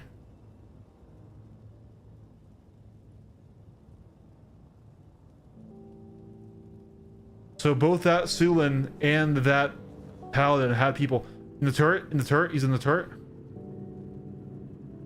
I saw it move on the thing. Gonna get back to 10k. And even with everything turned off, we are not stealthy.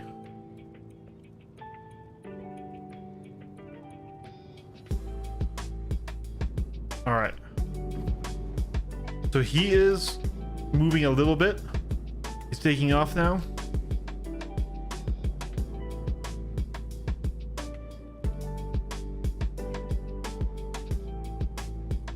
He's firing at something. We're just testing his guns.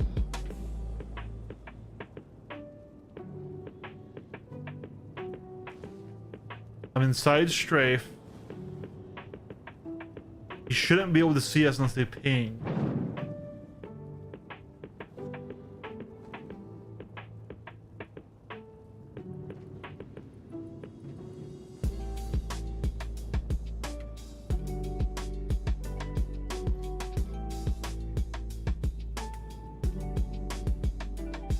Yeah, definitely pilot and gunner combo.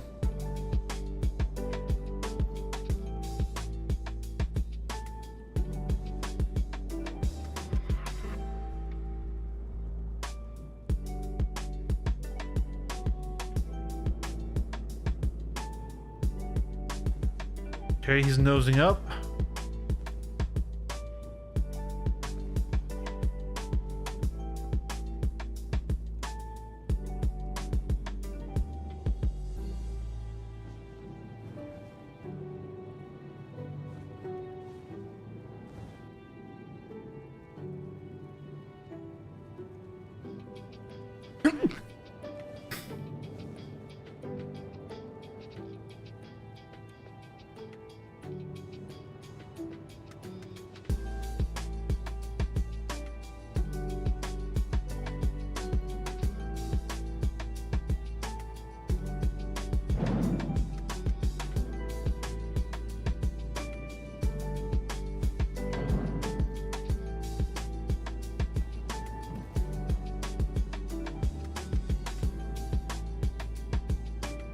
He's turning. Now, is he just aligning or is he...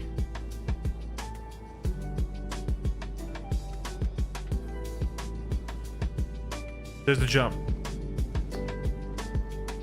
So I'm thinking those were our boys.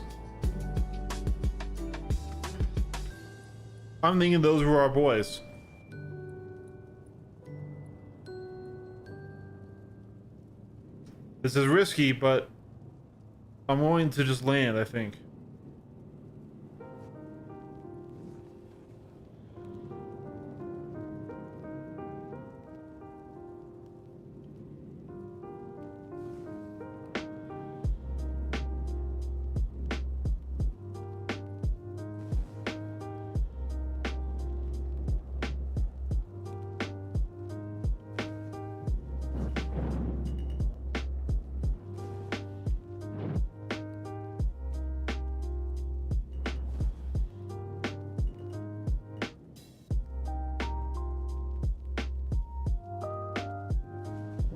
So that pad is down.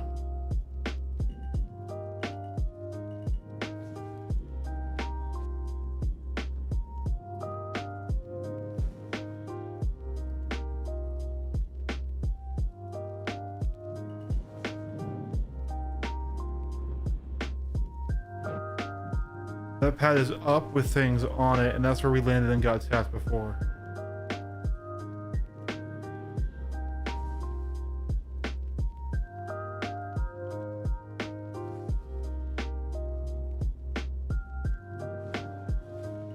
Let's... I'm gonna sit down. I'm gonna wait a second.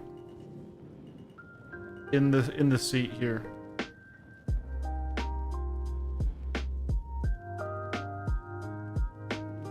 Landing complete. Let's go ahead and power back on this stuff. Shields off.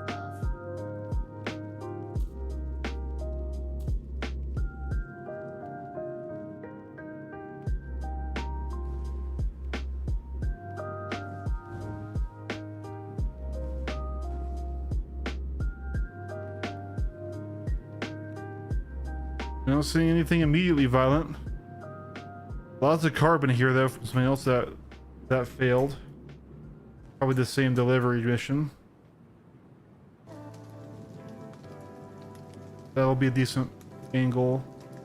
Don't see anyone running up.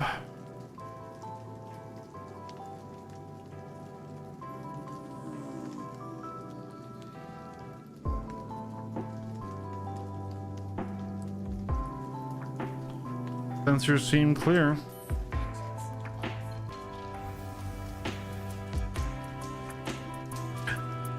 I have not played Elite Dangerous in a very long time, like since 2015.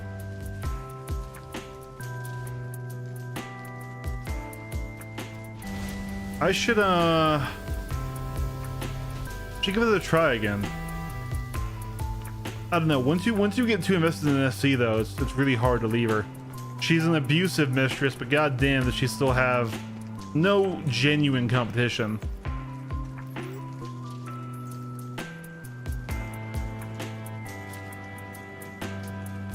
That's looking broken.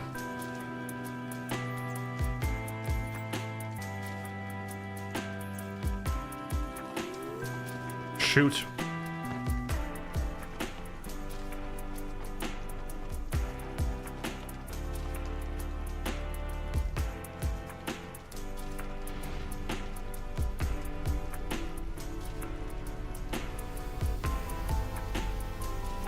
Do it a couple times.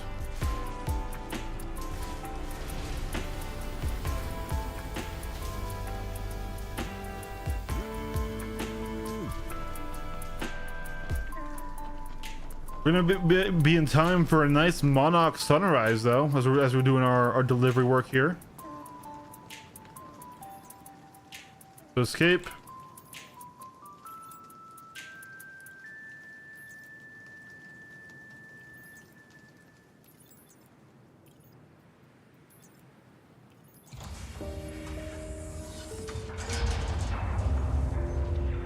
I did not know that.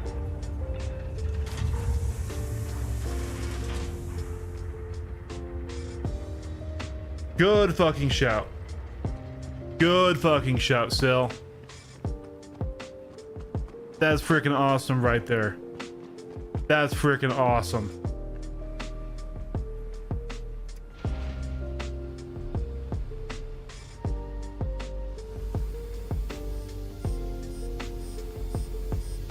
Why are you beeping?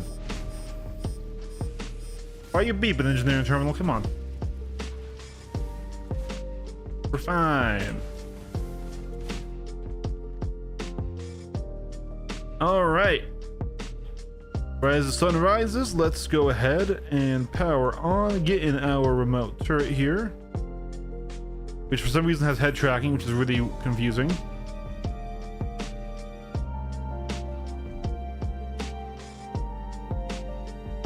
Oh. He had no attach.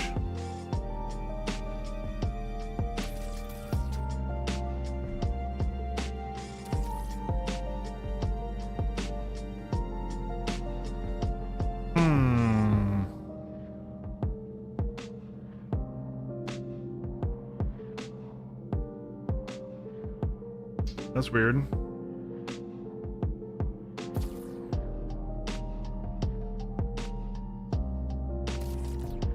Try with the handheld.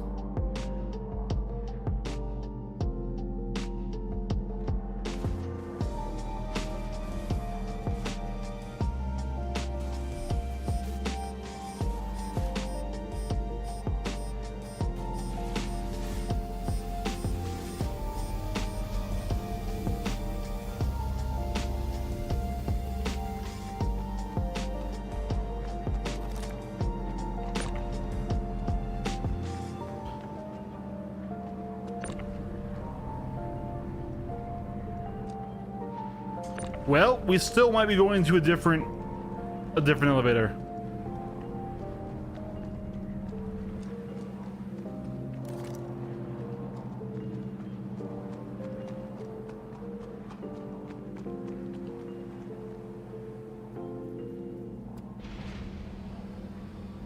God, this game is beautiful still.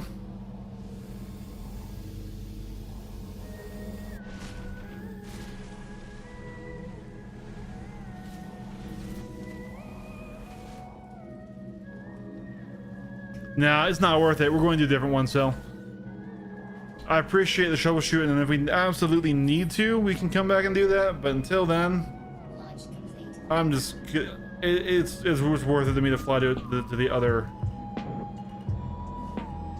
pad here.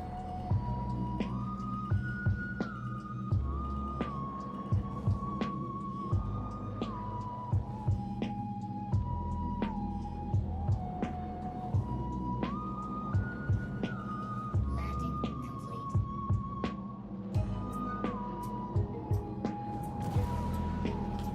And I need to go like 10 feet farther than what I think I am every time.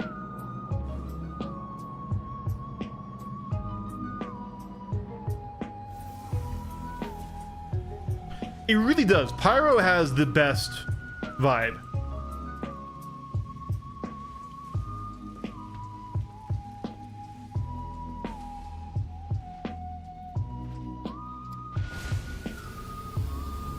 Mining was the gameplay that did feel the closest to exploration, I will say that.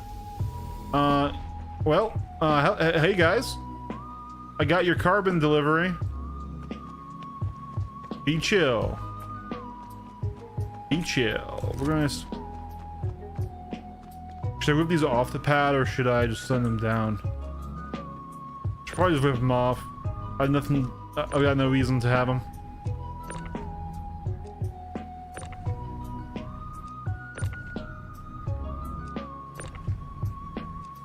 Team Nyx, dude, Nyx has great visuals in space and things like that, but it's all asteroid belt, which is not super fun to fly in, and it's also right now no planets, and I'm not. All right, so I can send it down, and send it back up, and then it should be ours for sure. Like, sure, Monox isn't the coolest planet, right? Neither is like out near where Ruin is, Terminus, right?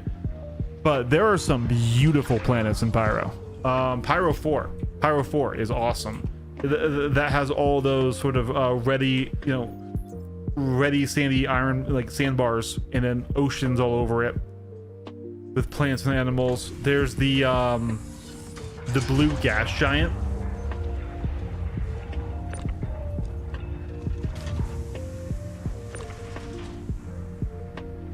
Let's just test this before I go back in. Hey. Yep. Here we go. All right. I just want to do this first row here. Just we are going to go back in because the other chapter beam will be easier for long range stuff. This will just make it easy for this first grab. I have these all lined up. Let me make sure they're all in the back. Cool. All right.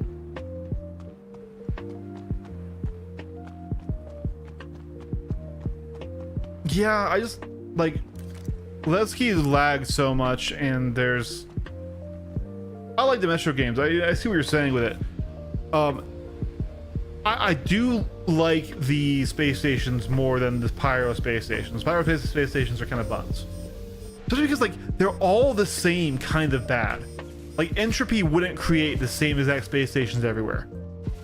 So even though these are the same station and they're just put in by the same corporation and built by the same contractor, what I mean is like they all have the same piles of trash, right? They all have the same weird markings and stuff, places and things.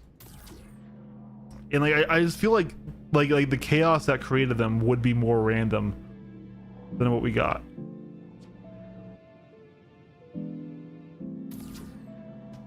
I do like Levski. I don't really like the people service stations. They got a cool vibe, but they are just useless.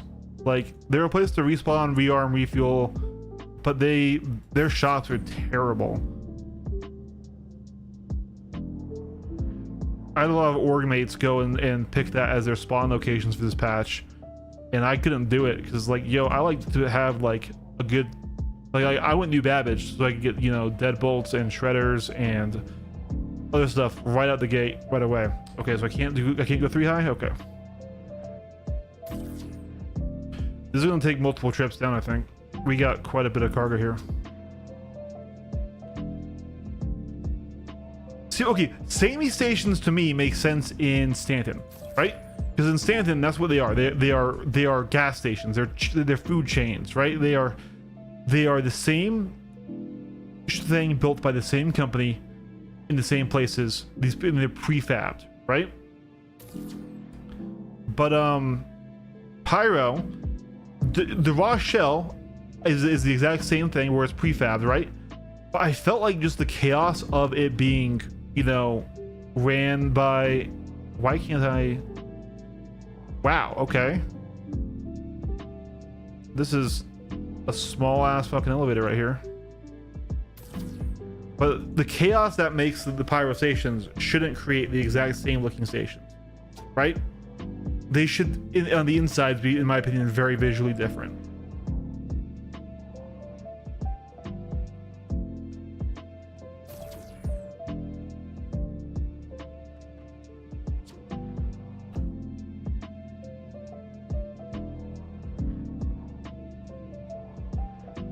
Ah.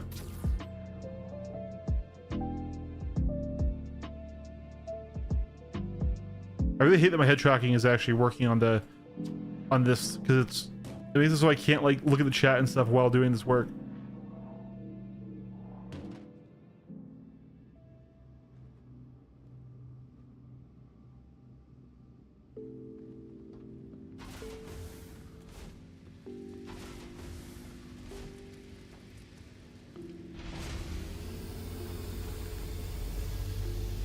Well, yeah, like it's just like I said, like Entropy doesn't create the same thing everywhere. Even if they're two trash-filled stations, they would look different, right?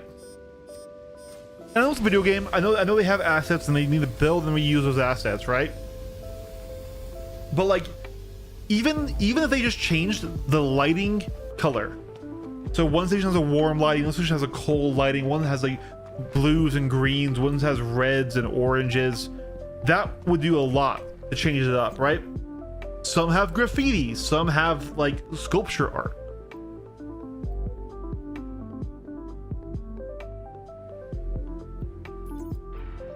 I really hope that doesn't complete it, and then we'll wait until I turn the rest of it in.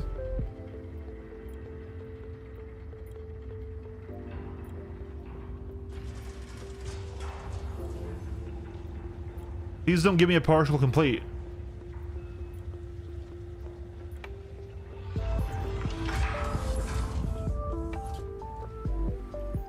Exactly, Andix.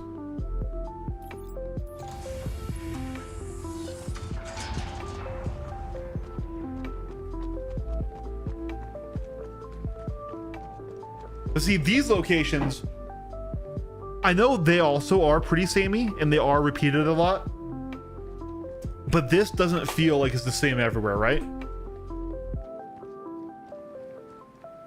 I really like the planets and stuff in Pyro.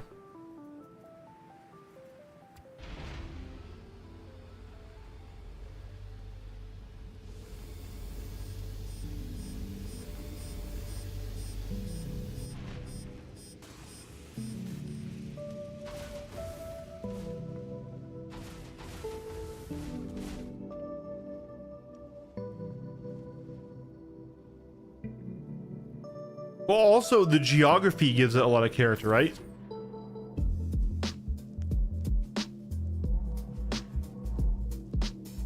The geography in the world, even if the buildings and the people are the same.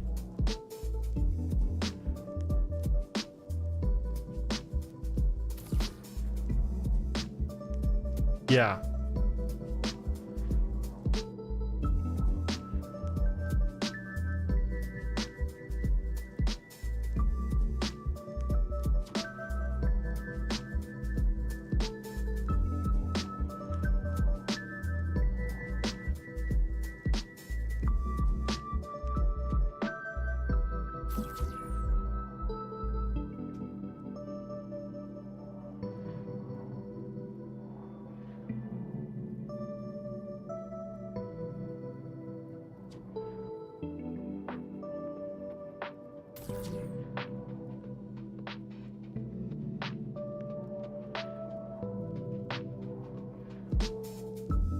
Yeah, I do want like a full-on landing zone for CFP, like not armistice, I guess, at least, but like request a hangar, get a hangar. Say, okay, yeah, you can be attacked up once you went out of it, right? But like you get a hangar, you get a safe landing zone, and then like half the city maybe is in part of like an old agrodome or something like that, right?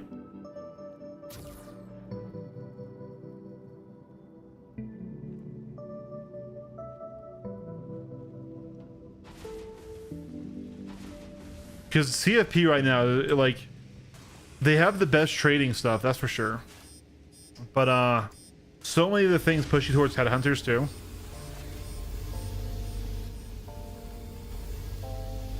I saw the wrap that her knickers on. One thing that was cool also is some of these locations had ground shops, and those were always kind of cool, but they never had anything good in them. Like, it'd be really cool if like the bazaars down here had like really cool rare stuff in them that like reset very frequently, just have like a randomized store. But of course there was no place to safely land your ship. You'd have to you could be shot on the ground, right?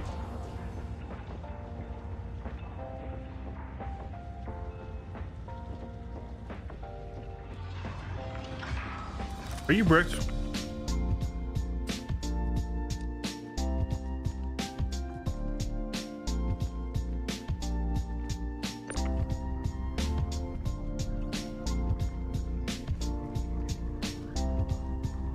I'm going to liberate this Atlas, guys.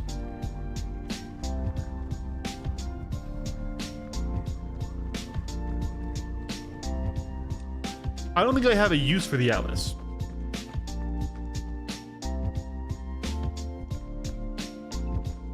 We can't have to. I'm pretty sure I can put it in docking color. I know. Look, I see why they want to prioritize crafting and stuff. I think crafting should get you good stuff. It should be able to get you the tier of the best stuff, right? But there should be different best stuff that you can only get by looting or by, you know, completing missions or things like that, right? So like if I wanted a crafted high-end normal thing, cool, I have to go that way for that, right? I can't not engage with it. But there's like a scorched rare variant that I can get from something else.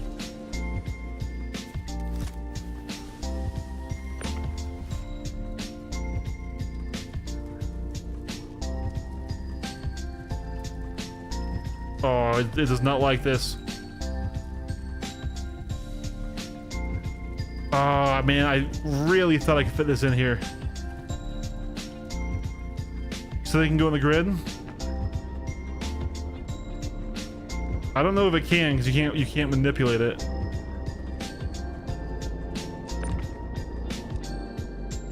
Hello?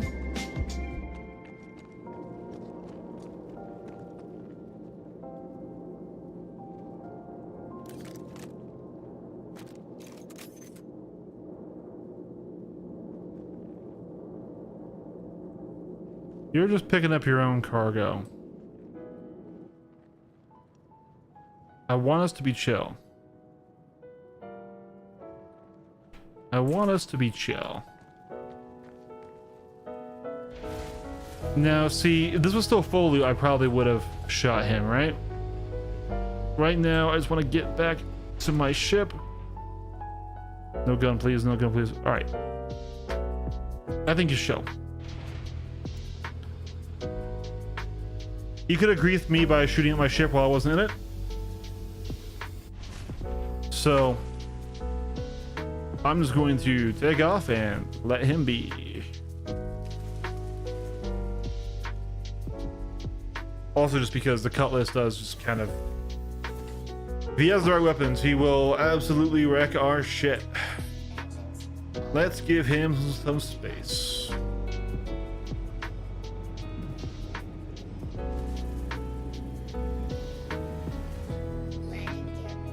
Well, we did end up making money in the end. Not a lot of money, but it does appear that the elevators, at least in this location, work, so others might work as well, and we can definitely commit a bit to the loop. Now that we know that elevators work, what we can do is try to stack missions where we take multiple times to all have the same drop-off points or something, right?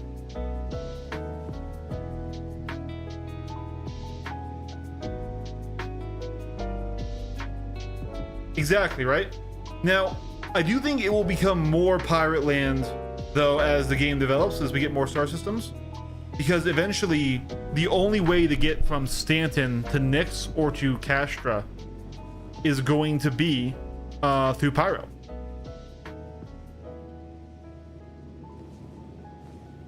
Pyro is going to be the gateway. So any of these large international shipping contracts will require you to fly through Pyro, where there's no law.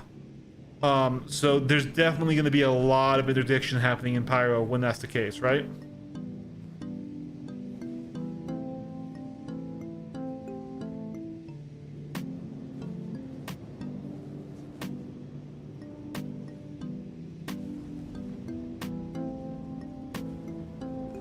Now, in theory, though, that would also be dangerous, and you would want to have like exploration grade ships, not just combat ships, right?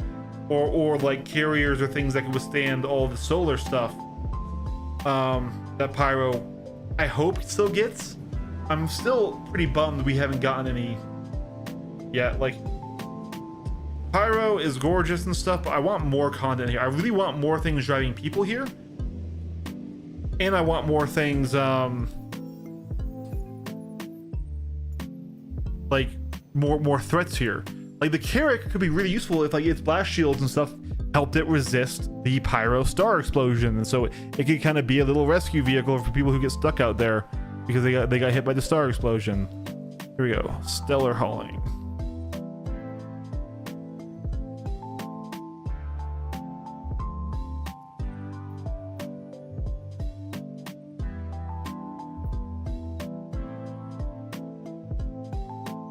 Charles Beach.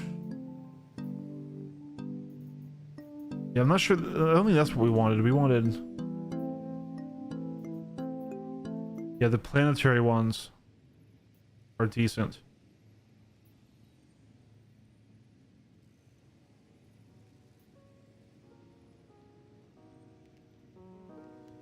That's decent. So that's on Jackson Swap. We could do that one as well.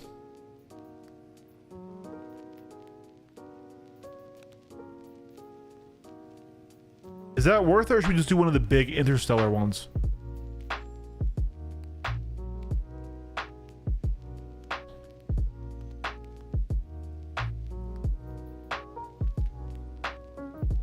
I don't know if this is worth it, but let's do this. That'll also take us back into Stanton. And we're already right here. Oh man, we're picking up here. I didn't even register that.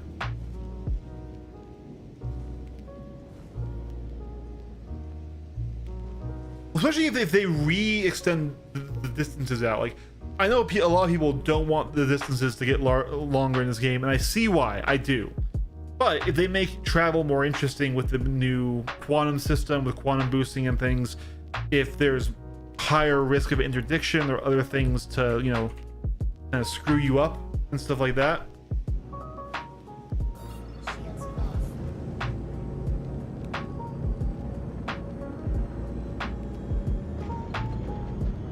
then you know you could be away from the trade lanes on some little moon somewhere in your own piece of land out there. And I still think the issue is though is I'm not sure if you'll actually be able to claim land in Pyro, because it wouldn't make sense for the interplanetary like shield system to work in Pyro, right? Maybe those handwave and say it does, which is what I would hope. But like also like depending on how, I don't know, man. I still don't know, even with full server meshing, even with how large these planets are, right? How they're going to allow players to build anywhere and everywhere and not have to have wipes from inactive groups or other things like that, right?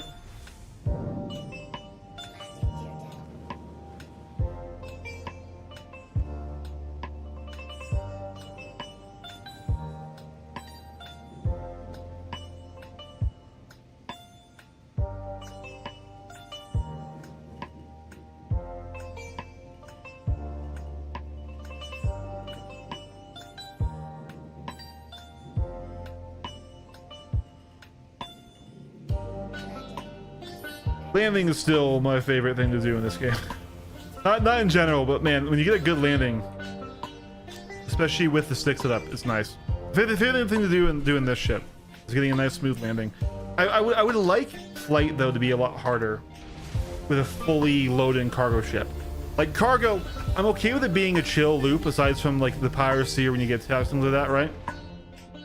Yeah, these are all bits of me, but I do think, and this is my own bias as a flight enjoyer, that it should take a pretty skilled pilot to wrangle a fully loaded ship.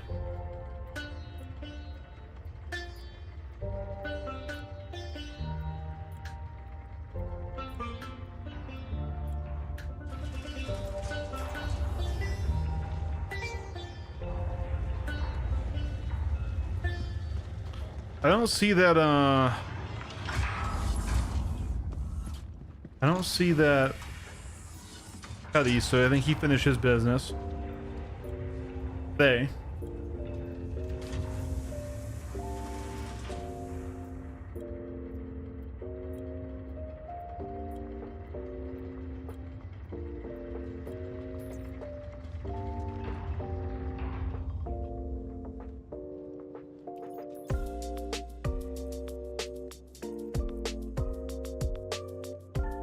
Raised.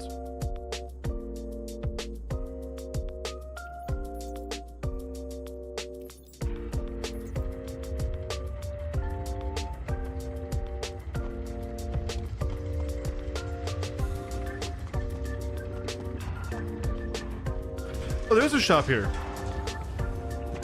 See, okay, these shops, I think it'd be really cool if they actually had like randomized inventories. You could find really good things here. Yeah, they might cost a shit ton of money or something, right? Or if they had like their own currency, like, you know, just like in Star Wars, yeah, credits don't mean shit here. We need something more physical, right? But they just have kind of crap, you know? But these stores are always super cool.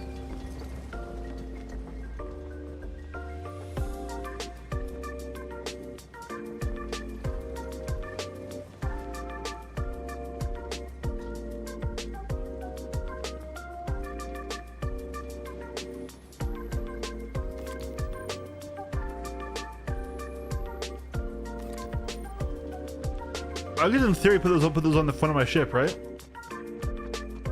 I don't have my size 2s or whatever the size 1s or whatever those mounts are filled up. If I unlock ports, I could in theory put them on. Doing to be insured, but hey.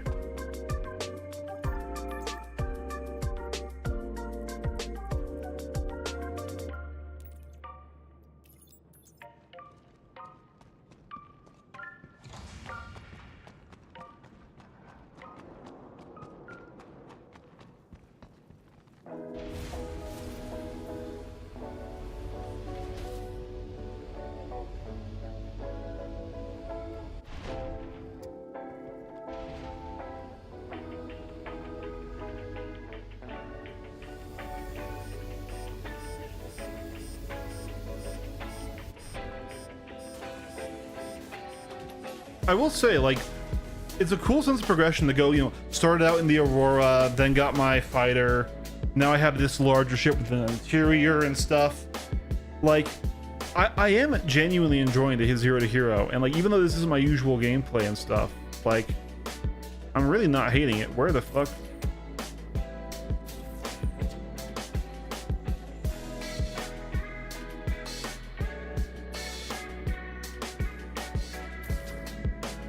Revenant Tree Pollen. Big box, okay. Big box.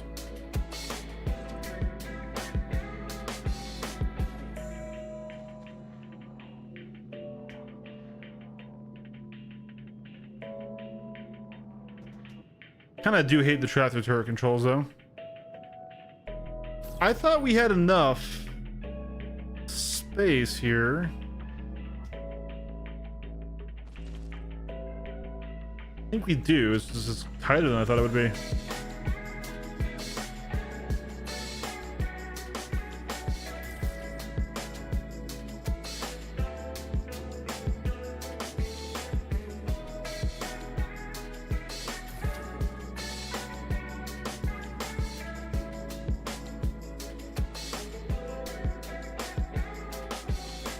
I wanted to do the rest by hand because of how I loaded this.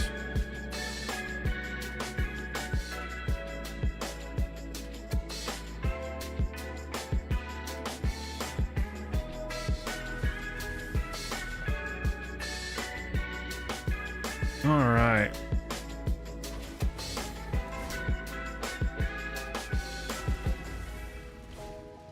Because I mean, you know, if you think about it, and you think about it from like the perspective of how this playthrough is gone, right?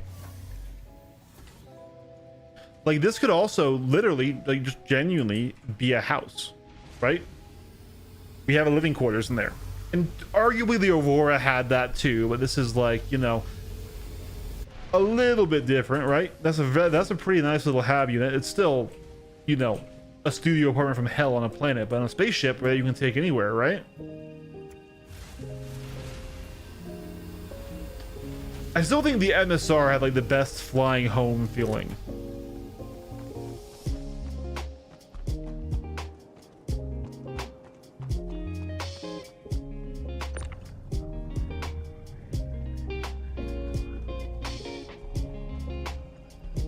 See, like, I'll be honest, I don't care at all when it's on a combat ship. Like, I would rather not have it and have smaller sizes, right?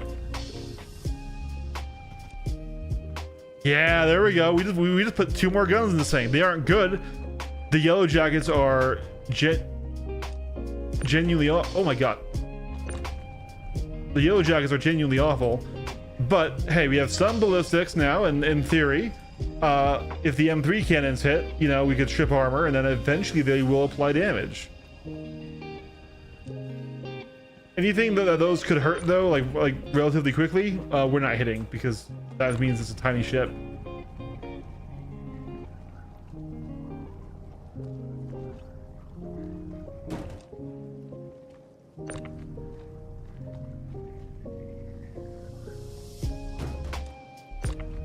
Like the M80, for example, I love the M80.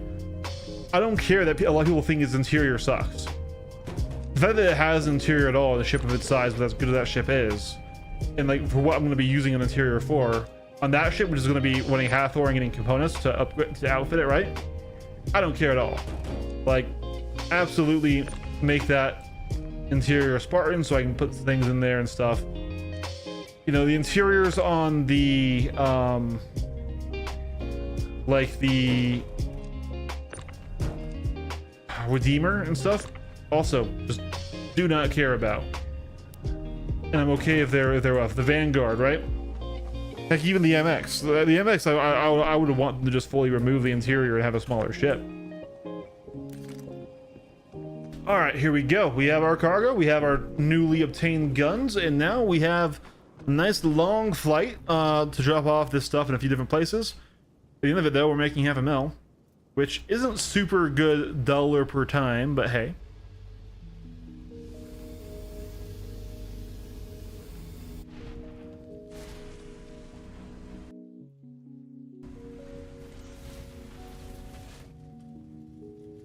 These still look just like U-Haul seats.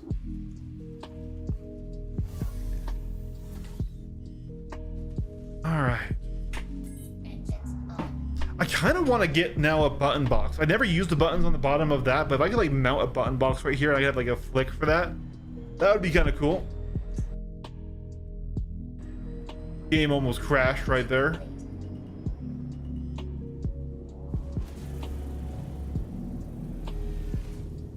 Landing gear up. I know they need to make the game easy enough that anyone can be a pilot, right? But I really do hope they make just general flight harder and stuff. That is coming with like atmospheric stuff. That's pretty cool.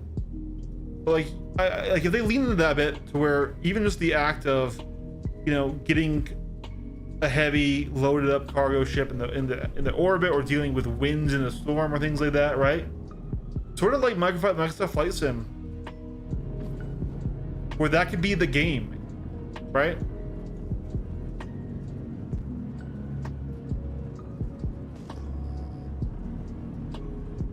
But that's just me wanting the game to be more engaging for me with my $1,000+ flight setup. I understand it's got to be doable for the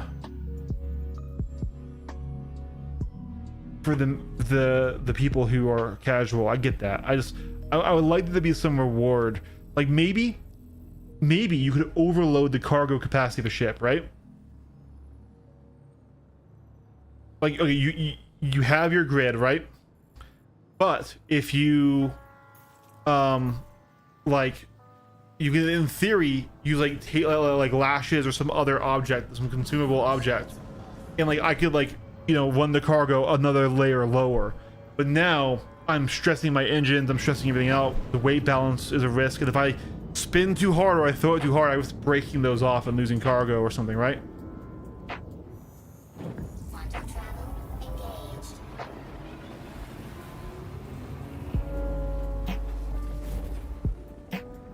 Like right now, outside of PvP, like if someone says, "Oh, I'm a good cargo pilot," that means nothing. There's no value there, aside from them saying, "Oh, I know the routes, I know my job, I know how I'm doing this," right? But like, I don't know. I would like the idea of pilots still being valued. Like, for example, like one of the reasons why until like this armor change, the flight suit change, right? It was like, you know, if you were going to attack a ground location, you just have a bunch of guys in heavy armor bring their own ships and land themselves, because everyone could fly, everyone was a passable pilot, and that was safer than using a drop ship, right? But if flight was difficult, if you had people who were like, you know what, listen, if we're being shot by AA and ground forces and other things, I don't really want to be there. I'd rather put my life in the hands of someone who knows what they're doing to get me on the ground, so then I can go and do my job down there. That would be cool. But also, that's not really feasible.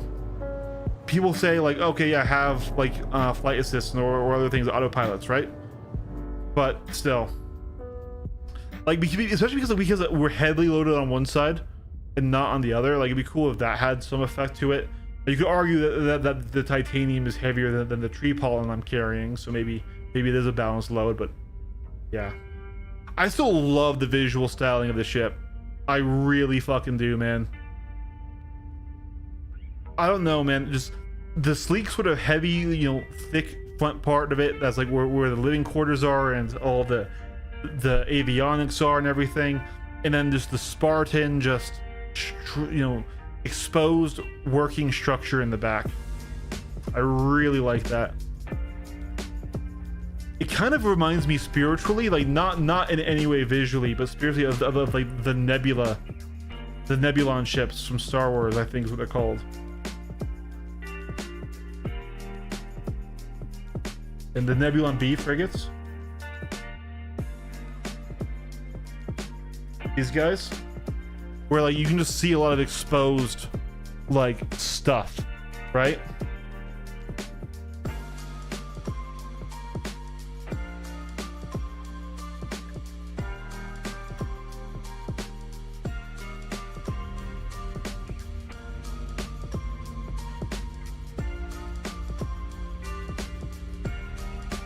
What I will say is, like, I know I'm not a new player and I can't come to this challenge from a new player's perspective, but from the gameplay I've gotten on this account, I would be happy with my $45 spent.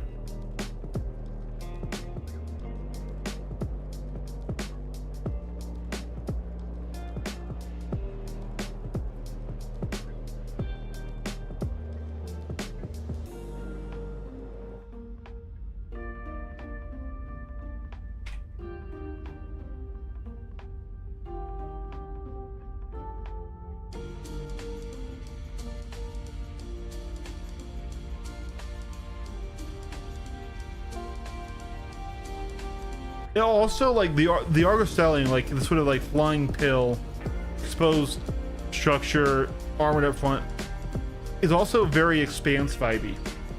Not totally, but like it's kind of like, you know, like Martian, like Rocinante adjacent. Like if you could cover this thing in PDCs instead of a turret, man. And like if those engines could move individually to help you turn, like, right, now the front end does not look like it at all, right? That would need to be fully hidden and armored, right? And this ship is too small to be Rocinante. Rocinante is a larger ship than this is, but all right, jump gate is off that way. We might want to just go ahead and park ourselves really quick on the station, get some fresh fuel.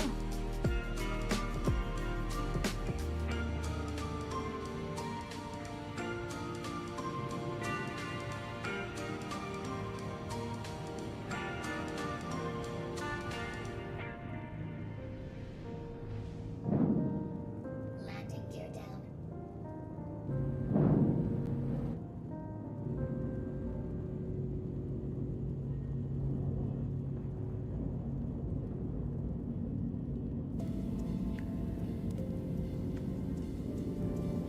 Wow, we had some overspeed there. Even the flipping bird, we almost hit that turret. That would have sucked.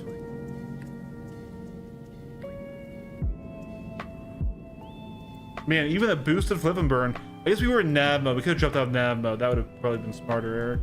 Shields on. For various reasons. There's something on that pad. A command module.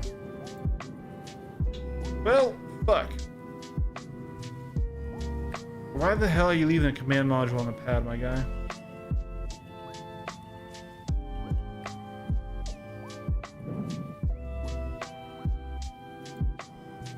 Landing complete. Let's see if we can get our fuel here, or if that thing's taking up the entire thing.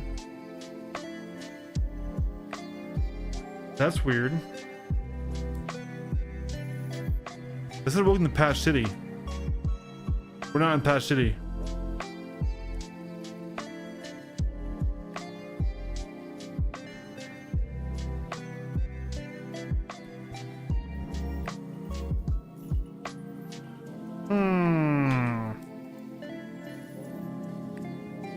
I mean, we're at 76%. We'll be okay to make the jump. I just wanted to top off.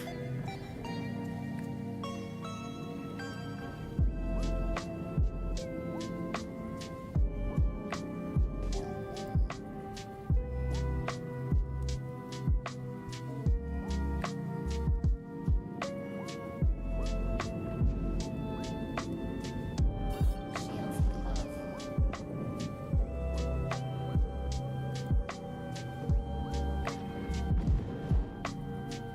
Yeah, it's not worth a hanger.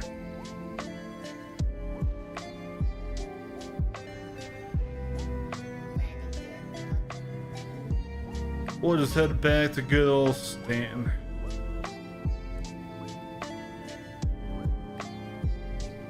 Who are you? Yoda Lehihu in a Avenger. Fantastic ship, that. Still the best starter. Still the best starter. And he's deciding he wants to fly in around me. I'm not too worried about an Avenger unless he decides to do bullshit like ramming. But he's in nav mode, I'm in nav mode, I got no stress about it. Avengers, they aren't warlocks, they're usually decently chill.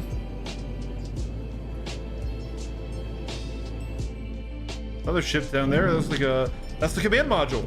The command module is right there. This is interesting.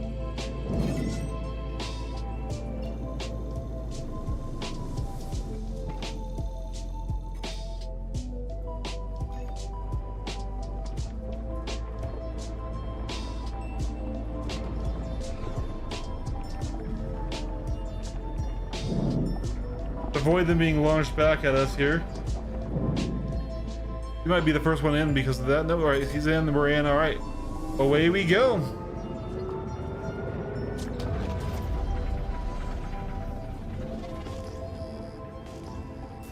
Solus Starion was in the command module. See, this shit is cool. Like, I know it's not super fun when it breaks and things. And I know right now the risk is gone. But imagine if this was super risky. Imagine this was a long jump. If you were in here for like 4 or 5 minutes, right? And if you screwed up, you would be trapped between systems. So there's a heavy risk. You needed to have a really good pilot to help you navigate it, right?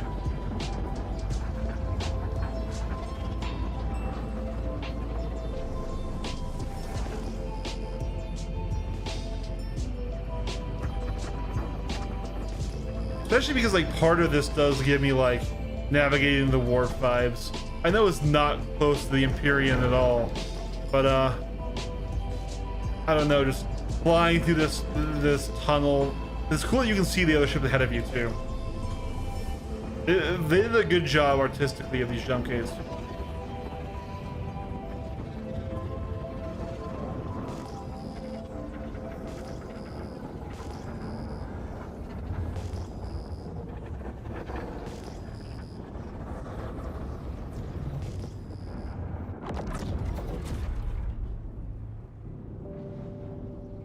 Alrighty. And let's get move on. Quantum travel engaged. Made it through that jump gate without too many issues.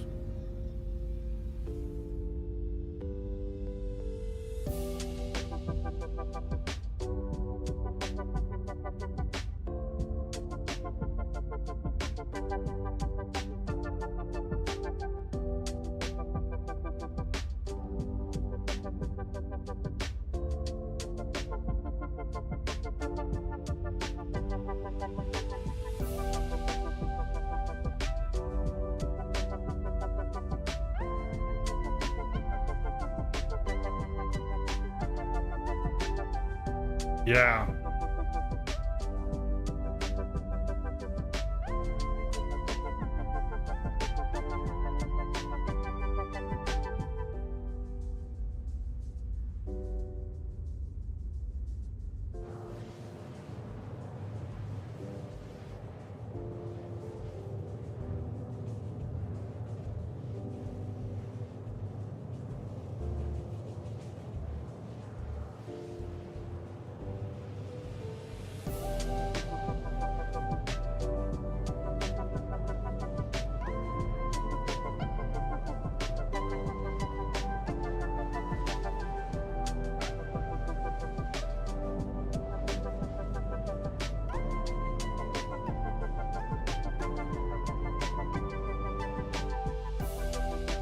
So also, now that the Ironclad is fixed, we might try next patch or in a little bit. It will do less well, but once we complete the Zero to Hero challenge, I think it would be nice to do another carrier ops living off of the Ironclad challenge.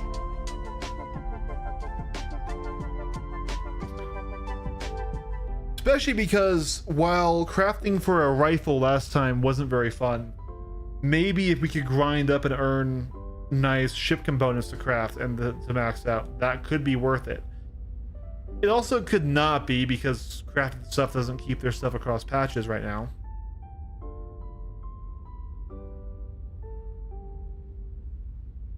But I am enjoying the Zero to Hero challenge.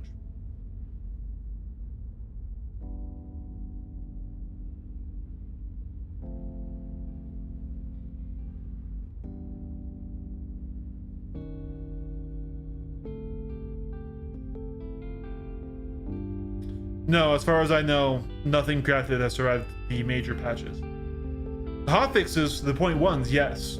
The major patches, no.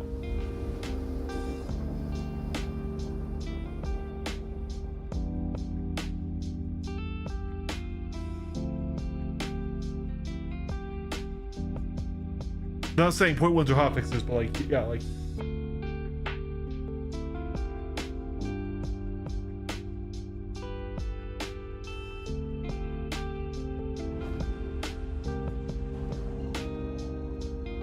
I guess in the end it didn't matter with 4.8 because of the wipe.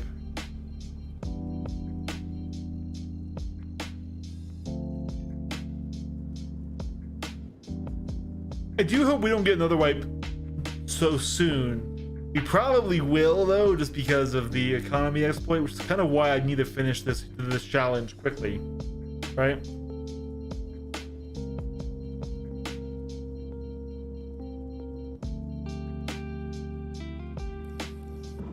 Shields on. Landing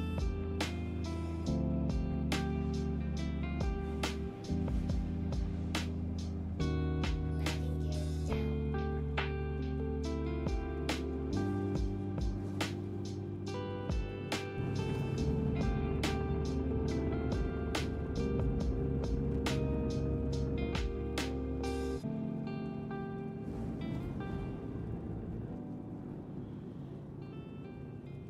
The way I see it is they might wipe again right now because if they find the fix quick enough, right? And the thing will be less painful than waiting again. I hope that doesn't happen that way. We and they haven't said anything about it. Just like, man.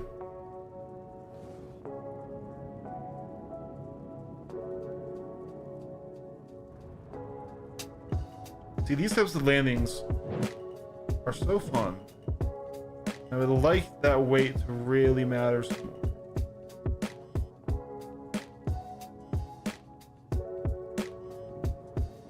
Oh, lag spike.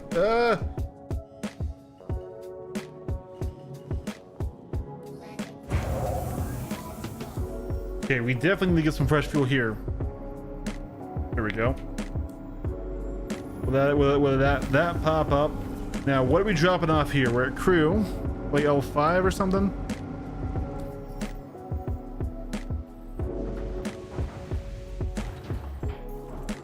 Yeah, crew L5. So we are delivering at crew L5 8 SCU of tritium. Oh, tritium is radioactive. Tritium is in my my gun scopes to create night vision stuff. Well, not night vision, but glow in the dark reticles and things. This is my ACOG. All right, ASU tritium. These are 2s.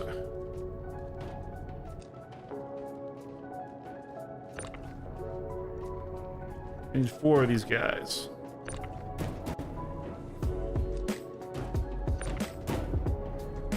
I'm sure to be throwing around this radioactive compound is not a problem.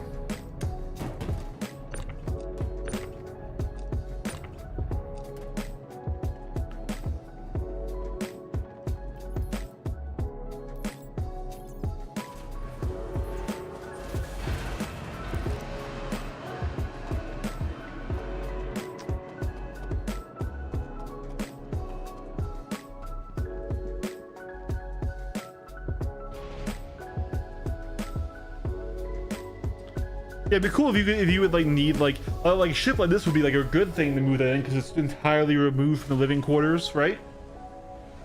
So like the raft would be a good hazardous material mover, where something like the ironclad or the C2, not that the C2 needs any more nerves, right? Where it's inside the same space that you live in, right? Same with any other external cargo ship, right? Those would be good for hazardous materials.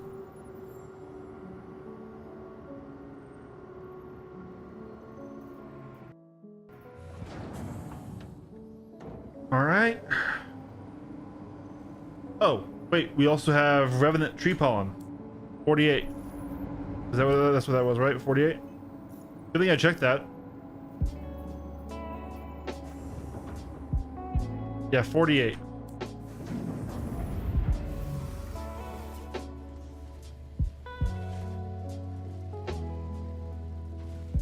Well, sure, but I mean, obviously, I'm LARPing a bit here with the talking about it, right? Yeah, right. If you know if you got attacked or if things broke free, so these are 16s, right?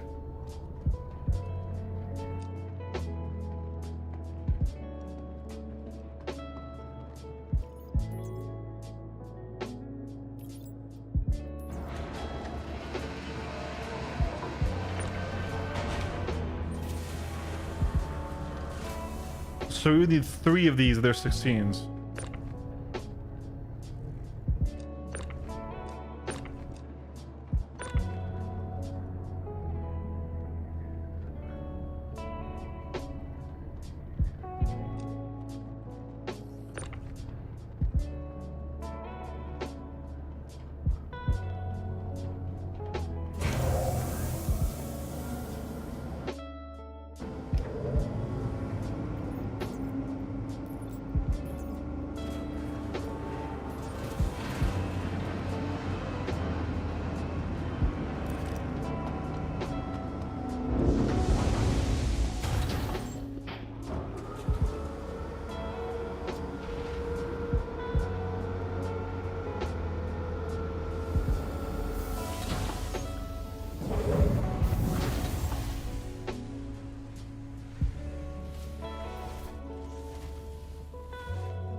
Engines on. And then we're gonna Creel 4 now. 100%. Launch complete. Landing complete.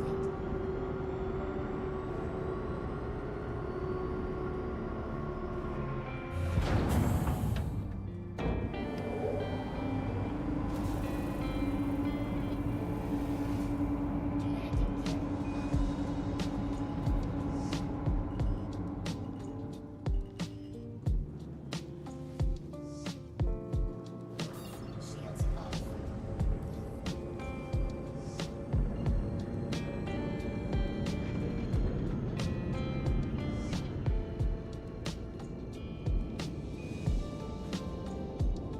Quantum travel engaged. All right, and away we go for the last bit of the shipment, and then we'll probably call it there. We'll probably run about an hour shorter today, just to keep it casual. That was going to make us roughly 800k plus, 50, 60 or so that we lost.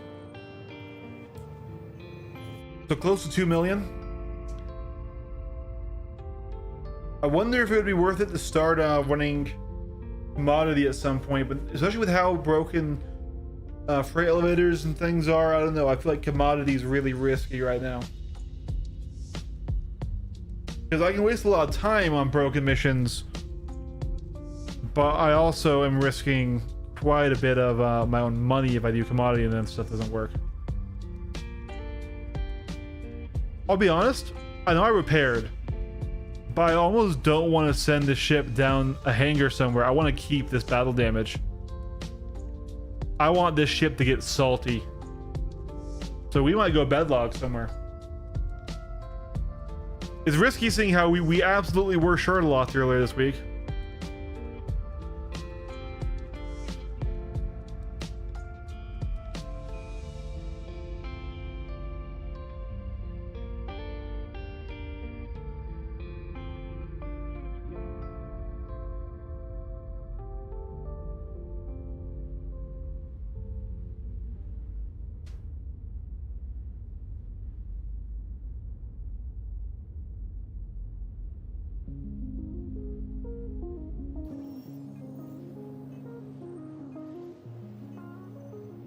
Yeah, I mean, it's possible.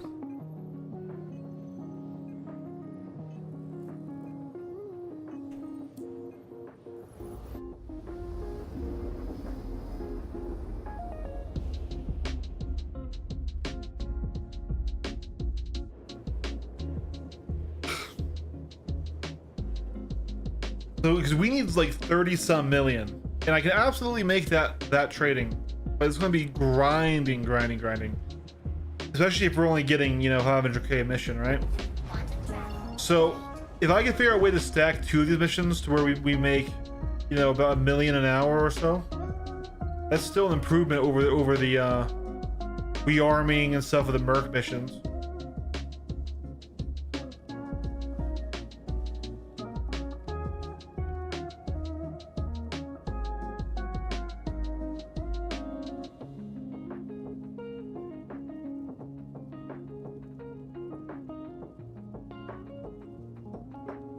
No, I don't see them ever doing this. But what if there is a generalist ship, right? Like the Cutter, that also had mining capabilities, like around the same level as the Golem, right? Now you think, oh, well, that'll make the Golem irrelevant. It kind of would make it. Let's make it a bigger ship, right? Let's make it slower. Let's obviously make it more expensive in game, right? But like, it's a ship that could do multiple gameplay loops, right? But could also have miners. As I'm flying in there, I'm like, wow, there's copper ore. I could, if I could scan it and find something of like high, you know, high rarity or something, or just something worth picking up, right? Without having to absolutely just need to be on a mining trip.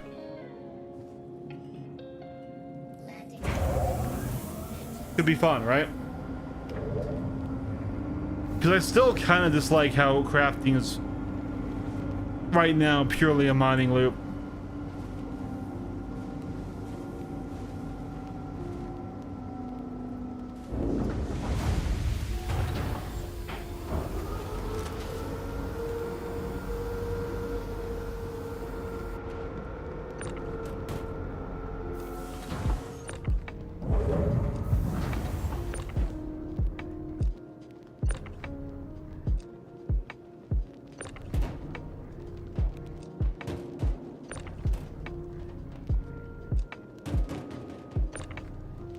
So if you could have a ship that could do other things, right? But also had some... Oh, we just slapped ourselves hard with that one. Had some minor mining chops. While it could also... Maybe not fight, right? Because general ships don't seem to be good at fighting, but like, you know, had a med bed, had, you know, some cargo storage, you know, some stuff like that. Like it's the general... Yeah, literally just a generalist ship. But it had a mining laser on it that you could go, and maybe you can't customize it as much as you can the Golem or something, right? You still want to keep valuing the Golem. The Golem's value might just end up being its size, or the fact that it's a starter ship, right?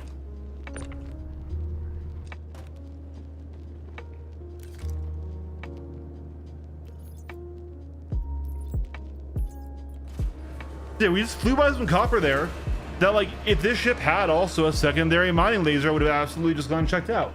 Well, I wasn't going mining, but while I'm doing other activities, I could like, oh shit, let's stop and see if that's worth it, right?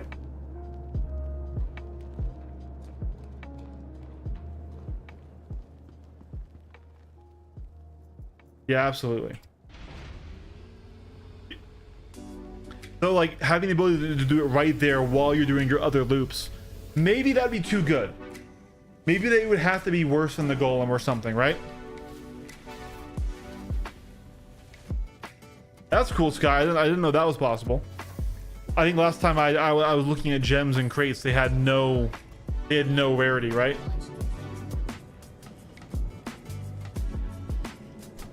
I know I said I wanted to keep the ship salty, but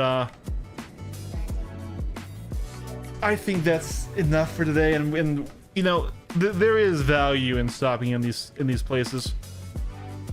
We had a good launch point for tomorrow, or for whenever we stream next.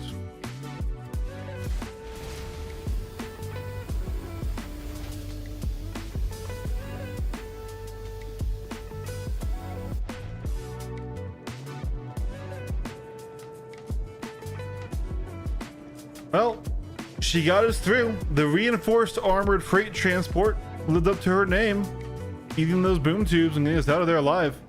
completing 2 big hauling contracts, making us the better part of $1 million. We're up to, yeah, 2 mil now.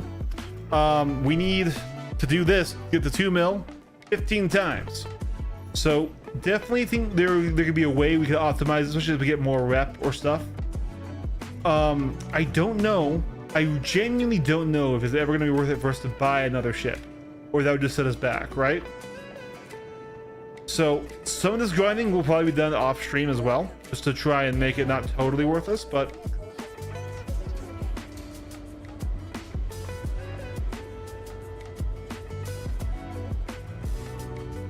that's sick. Anyways, though, once again, we're at 3 ships, 2 mil right now, and we're working towards the Perseus. So hopefully we can figure out a good way to make a lot of money hauling stuff. Now, Red Wind doesn't come over into Stanton on this side, right? Oh, it does. Okay. So this is mostly Kovalex.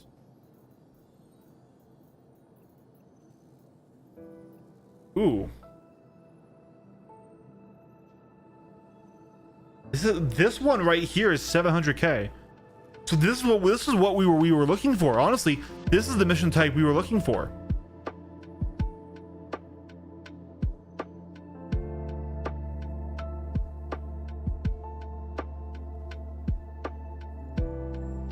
Can I even carry this much? So 40 plus 4. Hold on. I don't know if I can in one run. I don't know if I can. 32 times 4 plus 40. We could. This would be a mission that we could do.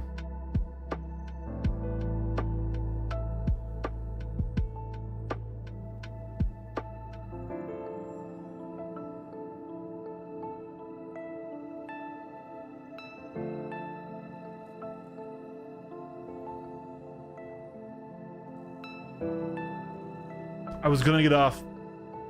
Chat, I was gonna get off. This basically doubles our profits. Fuck it. Fuck it, we ball.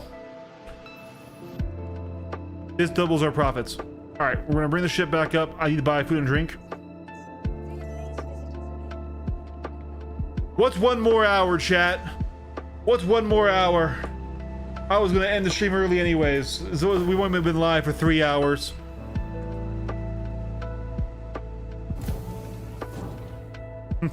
Fucked it, we box. I love it.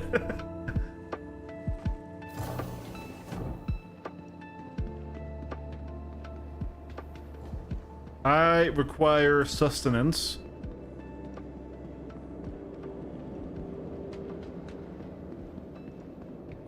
Not seeing a food stand here, so we're just gonna go to the Galleria. Fuck it, we haul. Like that one mission would make this worth it.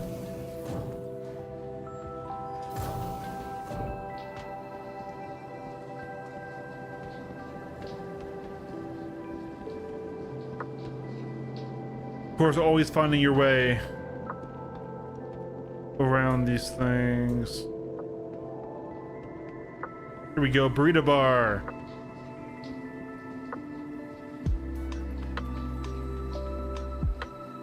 Citrus beef. And chili berra. Here we go. Here we go.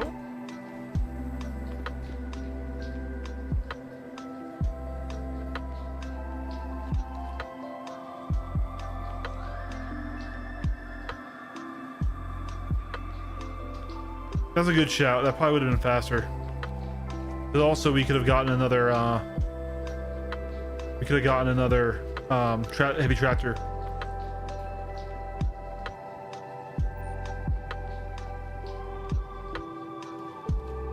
You know what? In a weird way, I kind of want to try that pad armor set. I'm being distracted, chat.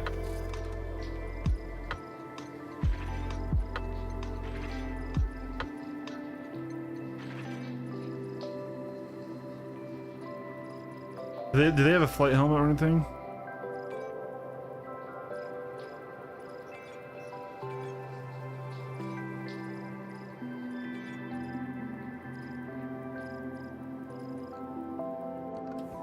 The ADHD is taking hold. It never let go.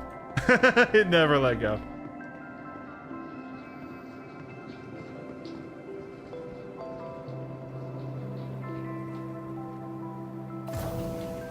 All right. Oh, there is no cargo area here.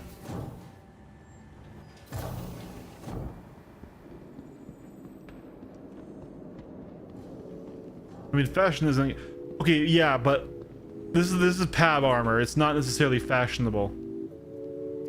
I just wanted to change up the look.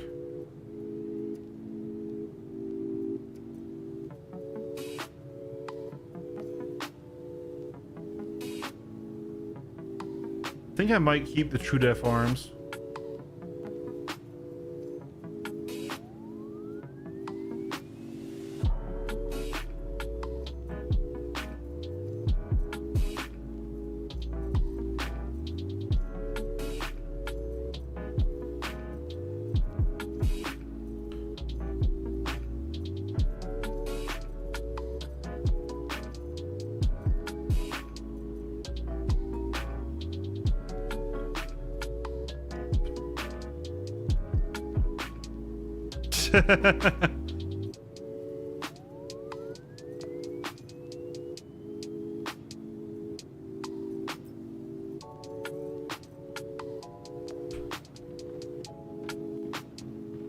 All right, there we go.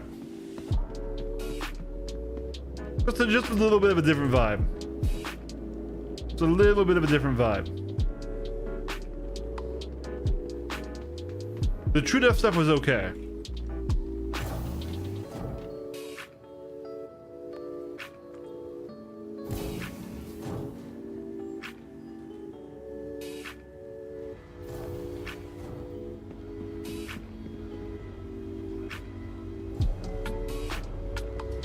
I was pretty sure we had called up our ship. Welcome to the ASOP vehicle retrieval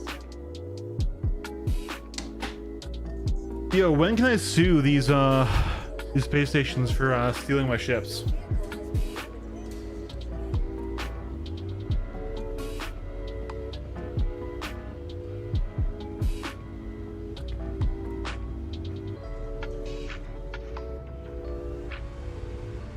Yeah, screw it. We'll change the arms too. I kind of like the big gauntlets, but it's not totally meshing. I really hate how they broke the helmet seams.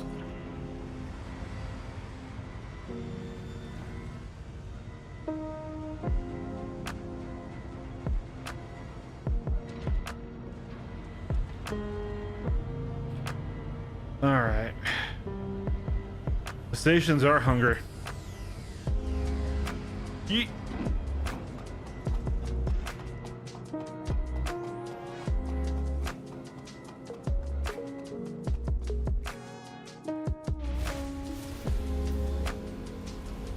All right, so we are going back. We're going to do Mining Center first to pick up, and then we're going back to Pyro. And we've got multiple drop-off locations, actually a lot of them. This is probably not the most time-efficient mission ever, but 700K. So let's start the timer right fucking now.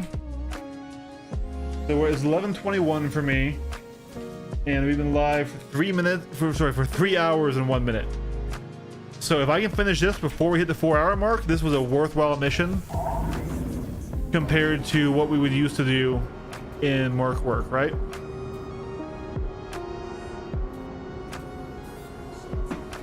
Now let's pray that the fucking cargo elevator, the cargo elevators work. This many drop off and pick up points, we are definitely risking ourselves.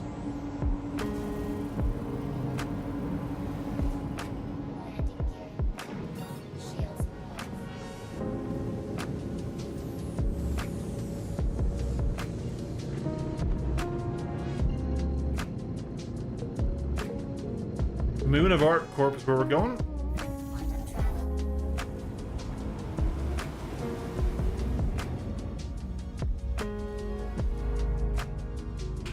All right, and really quick, I'm gonna go top off my drink.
All right. Got more drink. Green screen back up and go ahead and slap you back on. And here we go. I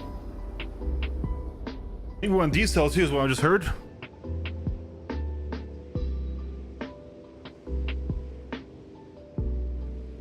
Alright. This will be on Walla.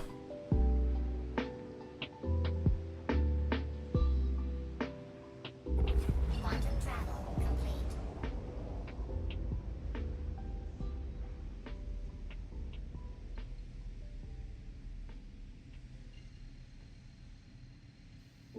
How do I clear this refuel request thing? Quantum travel engaged.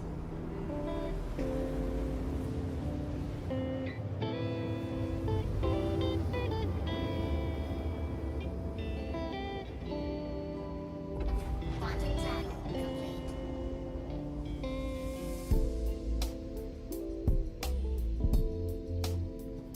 Ah.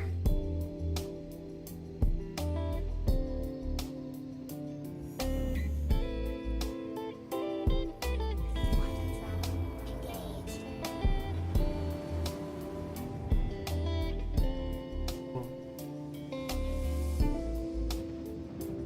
Let's pray we're on the sun side.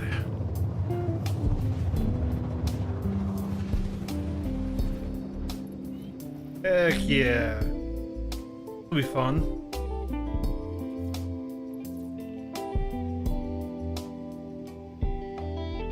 Quantum travel complete.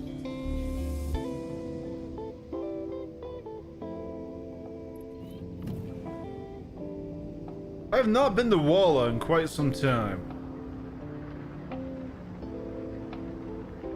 I forgot I had these frozen little lake pockets and striations.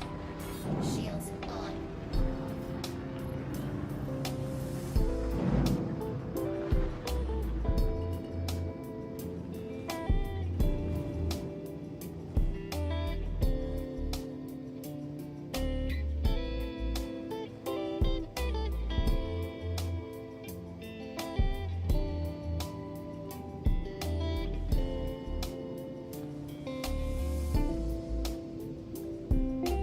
Baradon.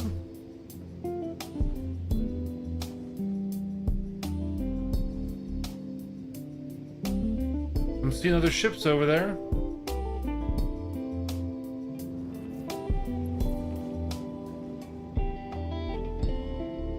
Quite a few other ships over there. None of them are currently manned.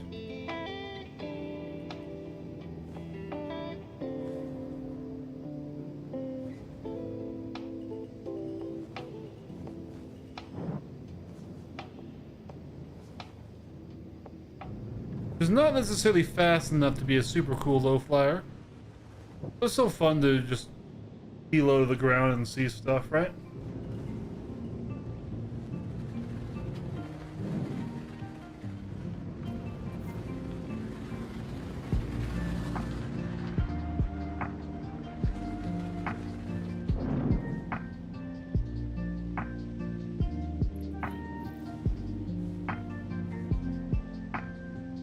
Oh, only 2 with 3 per one? Okay, nice.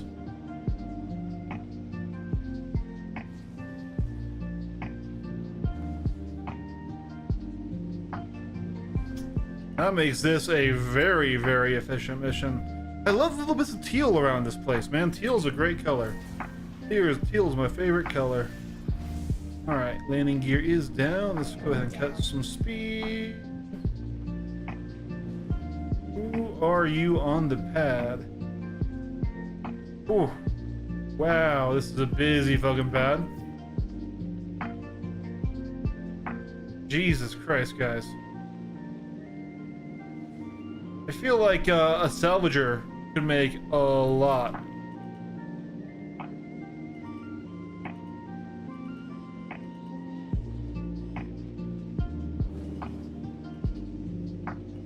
Target friendly.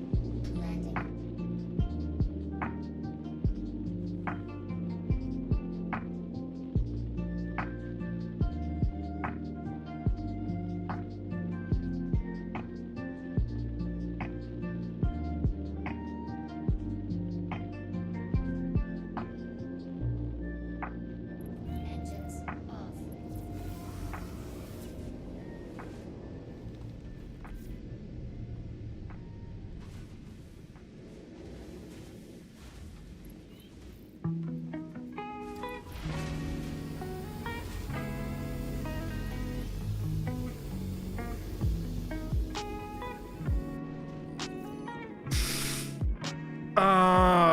that's an unfortunate bug right there.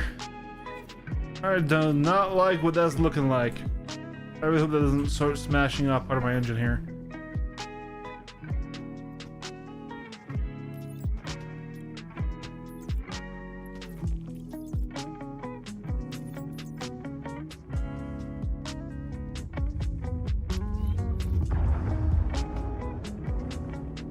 We gotta move, don't we?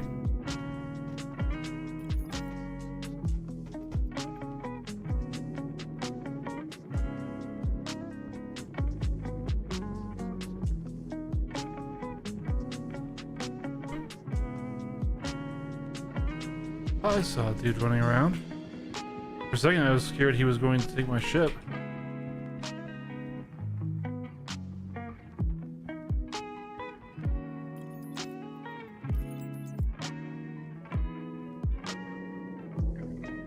Man. This is really broken.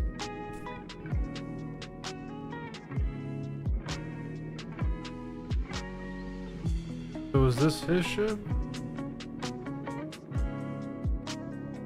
We see one of the ones out there on the ice flats.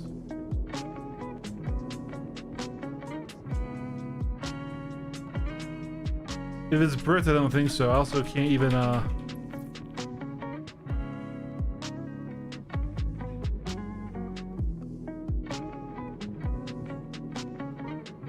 mean, this thing looks like it's dead.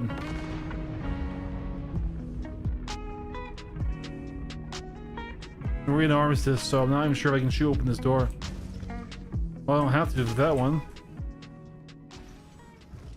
Ah. Holy shit. Yo, bro, I'm gonna take your hot dog.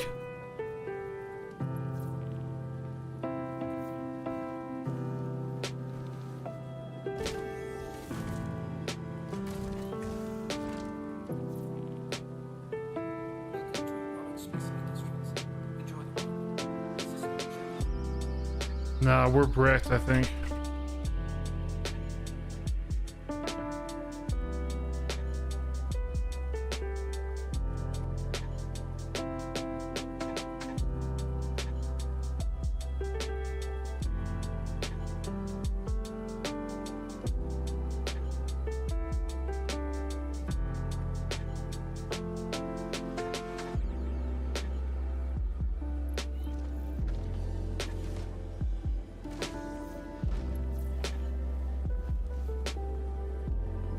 I mean, I suppose we could try to just destroy it with our cannon.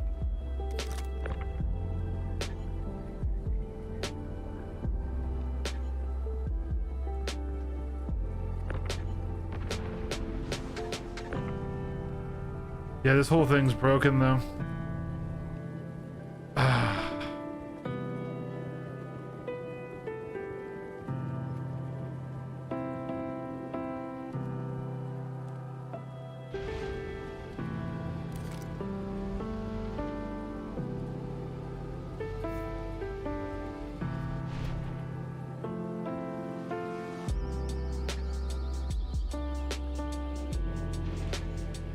Did this guy just do to us what I was just trying to do to him? Our elevator was up. Did he jump out the airlock?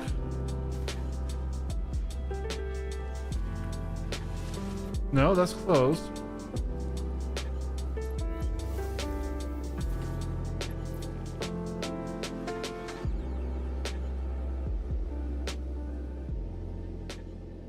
Engines on.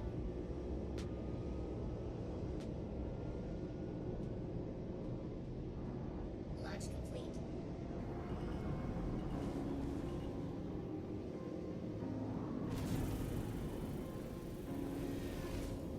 Landing gear up.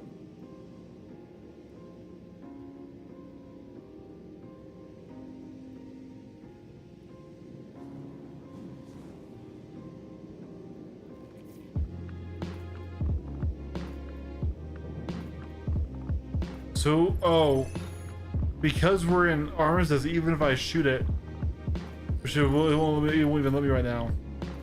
it's just going to.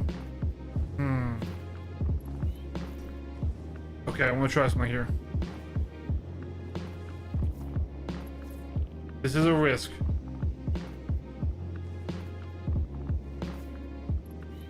We have that big bumper on the nose for a reason, I hope.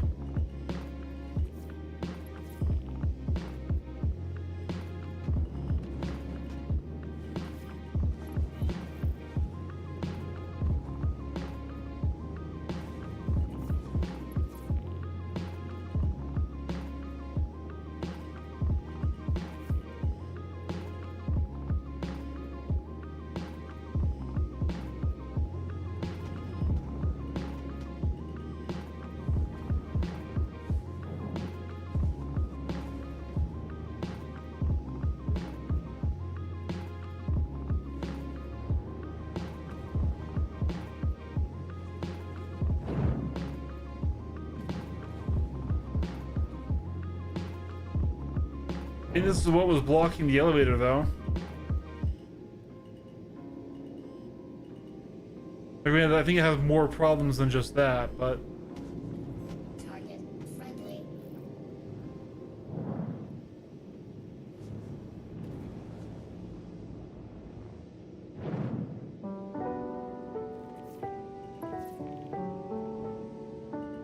I hope CIG doesn't count this as pad ramming. This is more like pad cleaning up.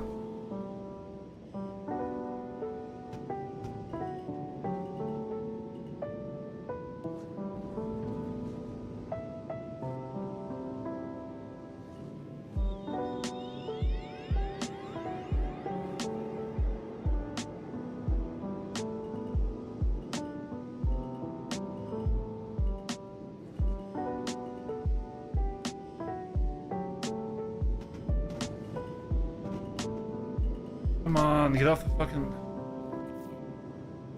Alright, we'll try the other way.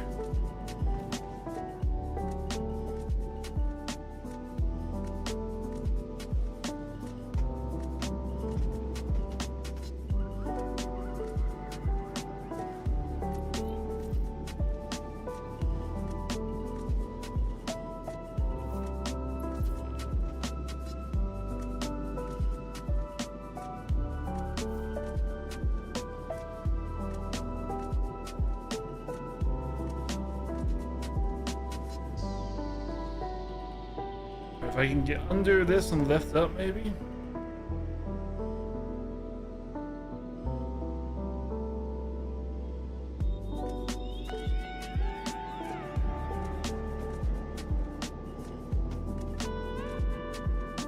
Ooh.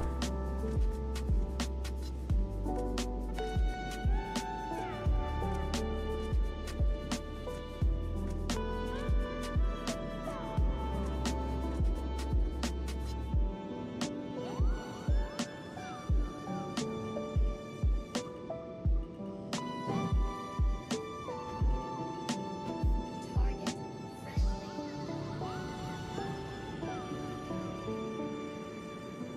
I think this is really worth, but I'm... Oh!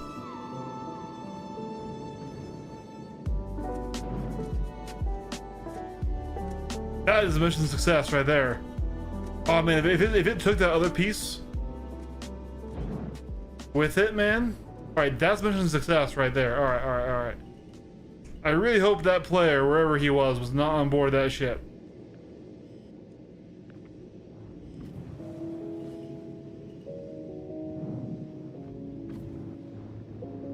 Alright. I might scared this poor guy so much putting his little Aphorite and Dolivine down.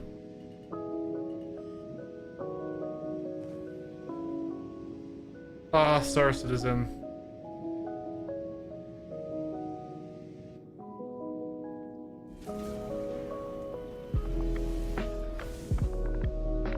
Landing gear down. Landing complete.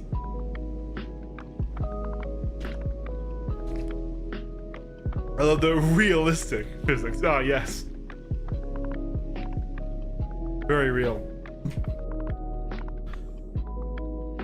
I mean, we didn't scratch up our boat too bad. Is he just taking shelter? He left all those gems right there. He's in the ship right now. Buddy, you can go back and get your gems. I'm not pirating. I'm trying to clear off the pad. Launch complete. Landing complete.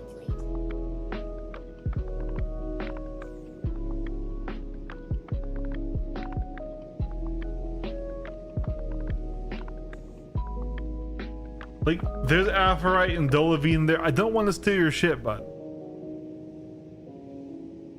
Hold on.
Alright, I think we may counterattack. I think his name is Nanoka.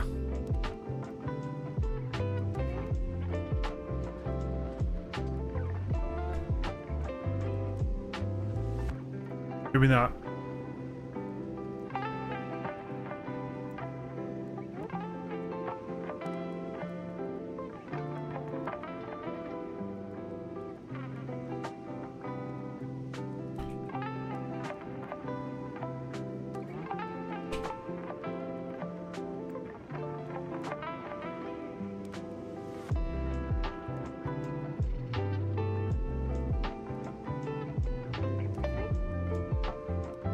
Is this dude just leaving his jet?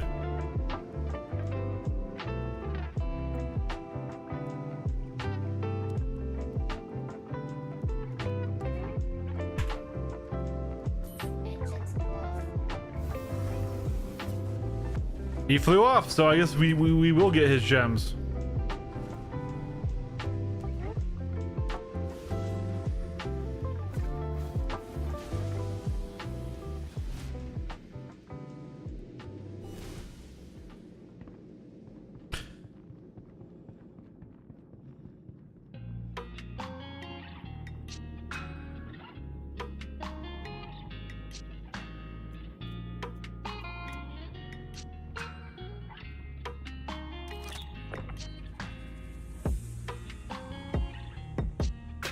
It's contracted? There can be contracted gems?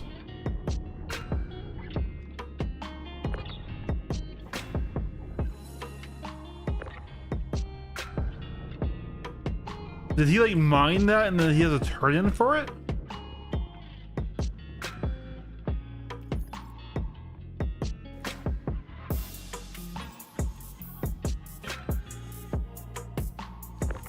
No, I think this freight elevator is truly busted. Even with the other one that's done. That's a shame. We spent way too much time.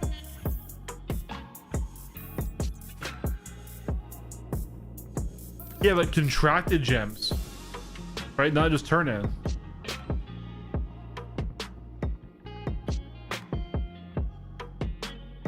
Can't store them for some reason.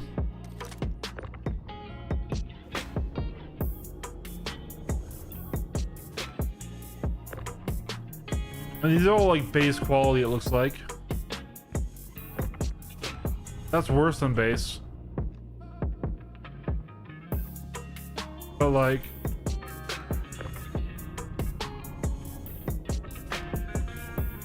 Weird.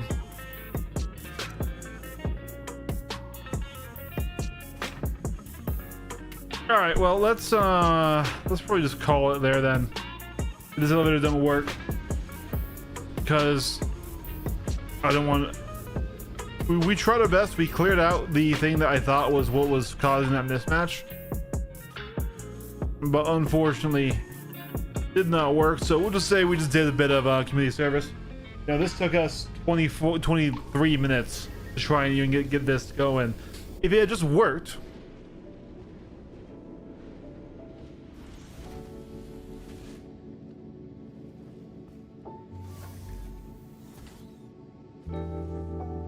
If this just worked, we probably would have already been in Pyro by now. Launch complete.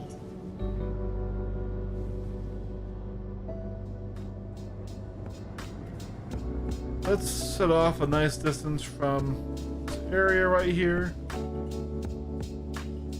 Bit of a shame. That would have doubled our profits for the night. But that's how it be with broken elevators. So anyways, we're going to power the ship down here. I think I'm just gonna bed log. It's a risk. Maybe we will get